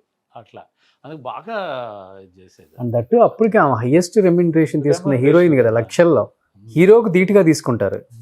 సంక్రాంతి పెద్ద పండగ అంటాం కదా. అన్ని పండగల్లోకి సంక్రాంతి తెలుగు వాళ్ళకి స్పెషల్. అన్ని దేవుళ్ళలోకి వెంకటేశ్వర స్వామి పెద్ద దేవుడు మనకి ఆంధ్రులకి. పండగల్లో సంక్రాంతి పెద్ద పండగ. అంత దర్జాగా సంక్రాంతి అంటే దానికి ముందు భోగి ఉండేది కదండి. అవును. ఆ భోగి అప్పుడు పోటీలు పడి వాకిట్లో మంటలు పెట్టేవాళ్ళం. ఎదురుగా ఎస్వి రంగారావు గారి ఇల్లు. మేము పెద్ద పెద్ద ఎవరి మంట ఎత్తుగా వస్తుందో చూసి పోటీలు పెట్టుకుని చేసేవాళ్ళం. ఆఖరి ఇంట్లో బాగుండేంత కూడా తీసుకొచ్చి చేసేసేవాళ్ళం. పోస్టర్లు ఒకసారి అయితే పోస్టర్ కి అని పెట్టుండే ఆ కర్రలు ఉంటాయి కదా, అది వెనకాల ఉంటే అవి కూడా తీసుకుని ఇవన్నీ తీసుకురాబాకంటే పెద్దది అవ్వాలని చెప్పేసి వాళ్ళు కూడా అదే రకంగా పెద్ద పెద్ద కర్రలు బొంగులు అన్ని తీసుకొచ్చి పెట్టి ఎంత ఎత్తునో భోగి మంట అంటే అలా పోటీ పెట్టుకుని చేసేదను. అవి కొడతారు, డప్పు కొడతారు కదా, అది కొట్టేదను ఎవరు సౌండ్ ఎక్కువ వస్తుందా అని. అది చాలా వాళ్ళిద్దరి మధ్య బాండింగ్ చాలా బాగుంటుంది కదా, ఎస్వి రంగారావు గారు అమ్మ. అవునండి, చాలా. ఇప్పుడు కూడా పిల్లలు నాతో టచ్ లో ఉంటారు, చాలా ఆప్యాయతగా ఉంటారు. పెద్ద అమ్మాయి ఉందండి, విజయ అని చెప్పి, డాలస్ లో ఉంది. తన పేరు కూడా విజయనే. ఏదో ఒకటి పంపిస్తూనే ఉంటుంది. అక్కడికి వెళ్ళినప్పుడు కూడా ఇంటికి తీసుకెళ్లి భోజనం అది పెట్టించి చాలా ఆప్యాయతగా చూసింది. బట్ అమ్మకి ఇంట్రెస్ట్ లేదమ్మా మిమ్మల్ని ఇండస్ట్రీకి తీసుకురావడం అప్పుడు అసలు లేదు, ఆమె తరంతో ఆగిపోవాలని. రామానాయుడు గారు ఒక మాట అన్నారు, ఏంటమ్మా నువ్వు నీ కొడుకు కోసం ఇప్పుడు సినిమా గురించి అడుగుతున్నావు నారాయణ గారి, మేము అడిగినప్పుడు నువ్వు ఒప్పుకొని ఉంటే నేను ఎక్కడికో తీసుకెళ్ళి ఉండేవాళ్ళం కదా. అది నాకు జ్ఞాపకం వచ్చింది. ఓకే. అప్పుడు నారాయణరావు గారు ఆయన అందరూ పట్టుబట్టారు. నారాయణరావు గారితో పాటు రామానాయుడు గారు కూడా మేము ఒప్పుకొని ఉంటే అప్పుడు ఈ మాట అన్నారు, ఆయన ఎక్కడికి తీసుకెళ్ళి ఉండేవాళ్ళు. అభినయ్ యాక్ట్ చేస్తున్నారు కదా, అభినయ్ అంటే అభినయ్ సినిమాలో చేరినప్పుడు ఈవెన్ గురించి అన్నాడు ఆయన. అభినయ్ వచ్చి తర్వాత స్టేజెస్ లో మూవీలో చేరడానికి రీజన్ తన వైఫ్ కూడానండి, అపర్ణ. తనకి బాగా మూవీ ఇంట్రెస్ట్ అంతా ఉంది. తనకి ఒక ఫీలింగ్ వచ్చింది, ఇంత పెద్ద లెగసీ ఉన్నప్పుడు ఎవరు లేకుండా ఎలా అని చెప్పేసి, నువ్వు why don't you get into films అని తను ఎంకరేజ్ చేసింది. సో వైఫ్ ఎంకరేజ్మెంట్ తోనే తర్వాత ఒప్పుకుని తను దిగింది కూడా ఫిల్మ్స్ లో. ఇప్పుడంటే అమ్మాయిలు అంటే తీసుకురాలేదు, అబ్బాయిలు రావడానికి ఏముంది, ఇంకా హ్యాపీ. తను బాగా ఎంకరేజ్ చేసింది. 2007 అండి, పట్టుబట్టాడు కాటరెడ్డి మురారి గారు. ఆయన బుక్ రాశాడు. బుక్ రాస్తే వీడి అసిస్టెంట్స్ తీసుకున్నాడు. ప్రొడ్యూసర్స్ గురించి ఒక బుక్ రాశాడు, తెలుగు ప్రొడ్యూసర్స్ గురించి ఒక బుక్ రాసినప్పుడు వీడిని తీసుకెళ్ళి కూర్చోబెట్టుకుని వీడి అసిస్టెంట్స్, అప్పుడు హీ స్టడీడ్ హిమ్ చేసి వెంటనే అది అయిపోయిన తర్వాత రిక్వెస్ట్ చేస్తే వీడు రూమ్లోకి వెళ్ళి తలుపేసుకునేవాడు, బయటకు వచ్చేవాడు కాదు. చూసిన వాళ్ళందరూ అడిగేవారండి. అప్పుడు ఒక పెళ్లి దగ్గర కూడా చిరంజీవి గారు ఇంట్లో పెళ్లికి వెళ్ళినప్పుడు ఆయన స్టేజ్ మీద ఉన్నారు, అభినయం చూడంగానే ఎరా ఏమైనా ఐడియా ఉందా అని చెప్పి అన్నారు. అంటే ఏంటంటే సినిమాలో చేరే ఐడియా ఉంటే ఆల్ ది బెస్ట్ అని చెప్పి షేక్ హ్యాండ్ ఇచ్చాడు అభినయ్కి. అంటే వీడు సిగ్గుపడిపోయి వచ్చేసాడు. అప్పుడు ఏం చెప్పలా. ఇప్పుడు బానే ఉంటారమ్మా మీతో అందరు స్టార్స్? బాగుంటారు. బాగుంటారు అందరు. అంటే నేను రెగ్యులర్ గా టచ్ లో లేను కానీ కలిసినప్పుడు బాగుంటారు అందరూ. ఇప్పుడు ఎవరికి వాళ్ళ ఫ్యామిలీస్ తో సరిపోతుంది కదా, ఏదైనా ఒక ఫంక్షన్ వచ్చినప్పుడు కలవటమే. ఇంకేంటి సార్, మీ ఇంటి నుంచి ఇంకొక వారసత్వంగా అభినయ్ రాబోతున్నారు. సో ఇంకొక మహానటి సావిత్రి కూడా మళ్ళీ ఇంట్లో పుట్టింది.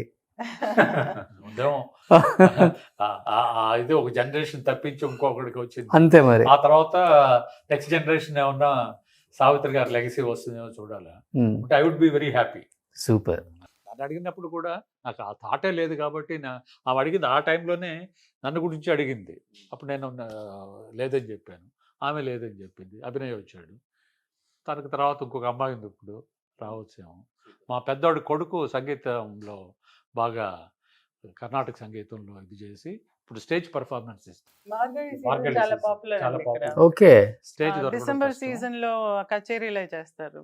అది దానిలో హీఈస్ ఇంటూ ఇండియన్ మ్యూజిక్ చదివి ఉన్నాడు, బాగా క్లాసికల్ చేశాడు. సో పర్ఫార్మెన్సెస్ ఇస్తున్నాడు. ఏఆర్ రెహమాన్ గారి ఇన్స్టిట్యూట్ లో ఆడియోగ్రఫీ అంటారు, సౌండ్ ఇంజనీరింగ్, దానిలో ఆ కోర్స్ లో చేరాడు. ఈ కర్ణాటక మ్యూజిక్ ఇది చేస్తున్నాడు. అదొక రకంగా ఆర్టిస్ట్ గా అభినయ్ కుటుంబంలో ఏమన్నా ఉండబోతుందో. Super, great. అది మేము తొందరగా వెయిట్ చేస్తున్నాం తెలుగులో కూడా ఆ ఎంట్రీ కోసం. అండ్ లాస్ట్ టైం ఫైనల్ గా అంత గొప్ప మహానటి జీవితాన్ని చూసిన మీకు కుటుంబ సభ్యులుగా కాకుండా ఒక వ్యక్తిగా ఆమెని అలా చూసిన వాళ్ళుగా వాట్ ఈజ్ లైఫ్ అంటే ఏం అర్థమైపోయింది ఆమె జీవితాన్ని చూసిన తర్వాత మీకు? కంప్లీట్ అయిపోయిందండి లైఫ్. ఫుల్ సర్కిల్ వచ్చేసింది లైఫ్. అసలు అమ్మ జీవితం చూసిన తర్వాత దానిలో నుంచి ఇంకా వేరే ఎడ్యుకేషన్ అక్కర్లేదు, అమ్మ లైఫ్ ఒక్కటే చాలు ఎడ్యుకేషన్కి. చూసి మనం ఎలా ఉండాలి అనేది, ఎలా ఉండాలి ఎలా ఉండకూడదు, సూపర్, ఆ రెండు అమ్మ లైఫ్లో నుంచే తెలిసిపోయింది. అండ్ అంత గొప్ప పేరెంట్స్ ఉండేటప్పటికి మాకు రెడ్ కార్పెట్ వెల్కమ్ అయిపోయింది లైఫ్లో. అసలు ఇర్రిఫ్యూటబుల్ అనమాట. అది దట్ సంథింగ్. అందరూ అడుగుతారు, మీ అమ్మ నాన్న అంత ఇంత గొప్పవాళ్ళు కదా, నువ్వేంటి అని చెప్పి. ఇంకా ఏంటి, నేనేంటి, ఇంకా వాళ్ళ పిల్లలుగా నాకు ఉండే సర్టిఫికేట్ చాలు. సూపర్, అంతకంటే ఏం అక్కర్లేదు. సార్ మీకే అర్థమైపోయింది వాట్ ఈస్ లైఫ్ అంటే అత్తగారిని లైఫ్ ఈజ్ రియల్.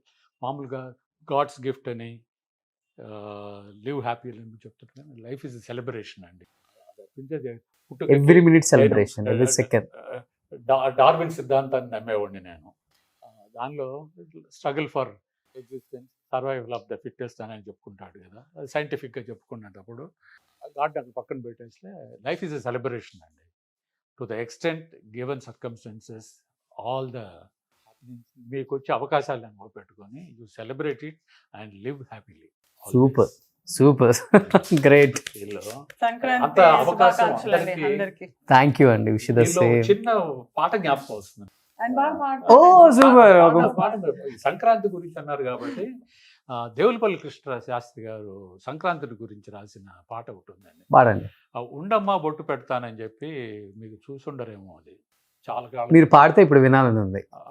పాలిచ్చే గోవులకు పసుపు కుంకం, పాలిచ్చే గోవులకు పసుపు కుంకం, పని చేసే బసవనికి పత్రి పుష్పం, గాదుల్లో ధాన్యం కావిళ్ళ భాగ్యం, గాదుల్లో ధాన్యం కావిళ్ళ భాగ్యం, కష్టించే కాపులకు కలకాలం సౌఖ్యం, కలకాలం సౌఖ్యం. రావమ్మ మహాలక్ష్మి రావమ్మ, నీ కోవెల ఇల్లు కొలువై ఉందువు గాని, ఈ కోవెల ఇల్లు కొలువై ఉందువు గాని, రావమ్మ మహాలక్ష్మి రావమ్మ రావమ్మ. కృష్ణార్పణం అంటాడు. మా మహాలక్ష్మి వచ్చి 49 సంవత్సరాలు అయిపోయింది. అది చాలా గొప్పగా రాశారు ఆయన. ఇంకా కొన్ని పదాలు ఉన్నాయి జ్ఞాపకం రావడంలో. ఇది ఈ పదాలు గోవులకి పత్రి పుష్పం, పసుపు కుంకం, పనిచేసే బసవనికి పత్రి పుష్పం, పసుపు కుంకం పత్రి పుష్పం, పనిచేసే కాపులు అంటే ఎవరైనా సరే, పొలాల్లో పనిచేసే కాపు కాసే వాళ్ళందరూ రెడ్ అయినా కమ్మ అయినా బలిజ అయినా కాపు అయినా ఎవరైనా సరే కాపులు అనేది అట్లా వచ్చింది అనేది నా అభిప్రాయం. ఫస్టించే కాపులకు కలకాలం సౌఖ్యం. అది చాలా బాగా రాశారు. గ్రేట్ సార్, చాలా మంచి సింగర్ అన్నారు మీద. అదే, నాకు భలే ఇష్టం ఆ పాట. వింటుంది, అప్పుడప్పుడు వింటుంటాను, చాలా బాగుంటుంది. నిజంగా మీ ఇద్దరిని చూస్తే భార్యాభర్తలు ఎలా ఉండాలి అనేది కూడా అయ్యో. నిజంగా అలా అనిపించింది ఇంట్లోకి రాగానే. 49 years నుంచి With ఆ all the- ప్రేమ, ఆ లవ్, ఆ భావ అనే పదం అనేది oh my god. with all the ups and downs, Savitri గారి Everybody's ఆప్షన్ life. అనేది ఎంత మంచిదో అర్థమైపోయింది హస్బెండ్ విషయంలో కూతురికి. అది ఒక అంటే అతిగా ఉండకూడదు కదా, అప్స్ అండ్ డౌన్స్ ఉంటాయి, కీచులాట్లు ఉంటాయి, గొడవలు ఉంటాయి. Marriage is I believe is a great institution. We fail marriage never fails anybody. మనం సూట్ కాదు అనేది నేను ఇప్పుడు- marriage an institution much evolved. Primitive age నుంచి ఈ సమాజంలో ఆంథ్రోపాలజీ evolve అయింది. సొసైటీ ఎలా వచ్చింది అదంతా కూడా very aware. Living together with తాళి అనేది కదా, లివింగ్ టుగెదర్ తాళి అనేది పెళ్లి. దాన్ని మనం ఫెయిల్ చేస్తున్నాం కానీ మ్యారేజ్ తప్పు కాదు. It's great institution which I believe. Thank you sir. ఎంతకాలం ఉంటున్నది మన చేతుల్లో ఉంది. అది సూపర్. నిజంగా ఫస్ట్ చాలా టైం నమస్కారం. స్క్రీన్ మీదకి వచ్చారు. నిజంగా చాలా మంచి విషయాలు షేర్ చేసుకున్నారు. మంచి చెడు రెండు ఉంటాయి. మంచి చెడు రెండు కూడా చాలా ఈజీగా ఉన్నట్లుగా ఫ్యాక్ట్సే మాట్లాడుకోవాలనే సిద్ధాంతం మీద కాబట్టి కూల్గా చెప్పారు అంతా కూడా. నిజంగా మా థ్యాంక్ యూ. అడగగానే టైం ఇచ్చారు. అండ్ ఎప్పుడు కదా 2 years. పోనీ ఆ 2 years తర్వాత టైం ఇచ్చారు కదా. Thank you Roshan. మీరు అడిగిన క్వశ్చన్స్ కూడా చాలా ఇదిగా, and you allowed us to talk. చాలా మంది ఇంటర్వ్యూ చేసే వాళ్ళు వాళ్ళే మాట్లాడుతుంటారు. అలా కాకుండా you are a good listener. Thank you. అది చాలా ఇంపార్టెంట్. ఆడియన్కి ఏదన్నా తెలియచేయాలని ఇక్కడికి వస్తాను కానీ నేనేదో తెలియచేయాలని ఇక్కడికి వస్తే very good interviewer. Thank you. చెప్తుంటారు, it is very easy to be eloquent speaker, very difficult to be a good listener. You're a good listener. అంటే నాకు తెలుసుకోవాలన్న తపన, ఆత్రం, ఆ ఎక్సైట్మెంట్. ఎందుకంటే సినిమా చూసిన తర్వాత ఎప్పుడెప్పుడు కలవాలి, ఎప్పుడెప్పుడు ఇంకా అమ్మ గురించి లైవ్గా తెలుసుకోవాలి. సో అది కూర్చోబెట్టింది అలా, ఇంకా కూర్చోబెడుతుంది కూడా. 2 years గడిపిన దానికి you have to excuse me. Thank you. అయ్యో అట్లా ఏం లేదమ్మా. ఎందుకంటే నాకు ప్రివిలేజ్ టు మీట్ యూ. ఎక్కువైపోయి ఇంటర్వ్యూస్, ఈ కమెంట్స్ ఎక్కువైపోయి దాంతో I can understand. stay away. I wanted to stay away. అందుకని I can understand. Otherwise, ఈ రోజు నుంచి నేను మీ ఫ్యామిలీ. ఎప్పుడు చెన్నై వచ్చినా నేను వస్తాను. please do come. ఎప్పుడు హైదరాబాద్ వచ్చినా మీరు మా ఇంటికి రండి. తప్పకుండా. Huh? Thank you అండి. Thank you, sir. Thank you so much, sir. Thank you. And అందరికి సావిత్రి, జెమినీ గణేష్ ఇద్దరి కుటుంబాల తరఫున సంక్రాంతి శుభాకాంక్షలు. సూపర్. సావిత్రి గారి కుటుంబానికి మా సుమన్ టీవీ నుంచి కూడా సంక్రాంతి శుభాకాంక్షలు. Thank you. చాలా చాలా ధన్యవాదాలు.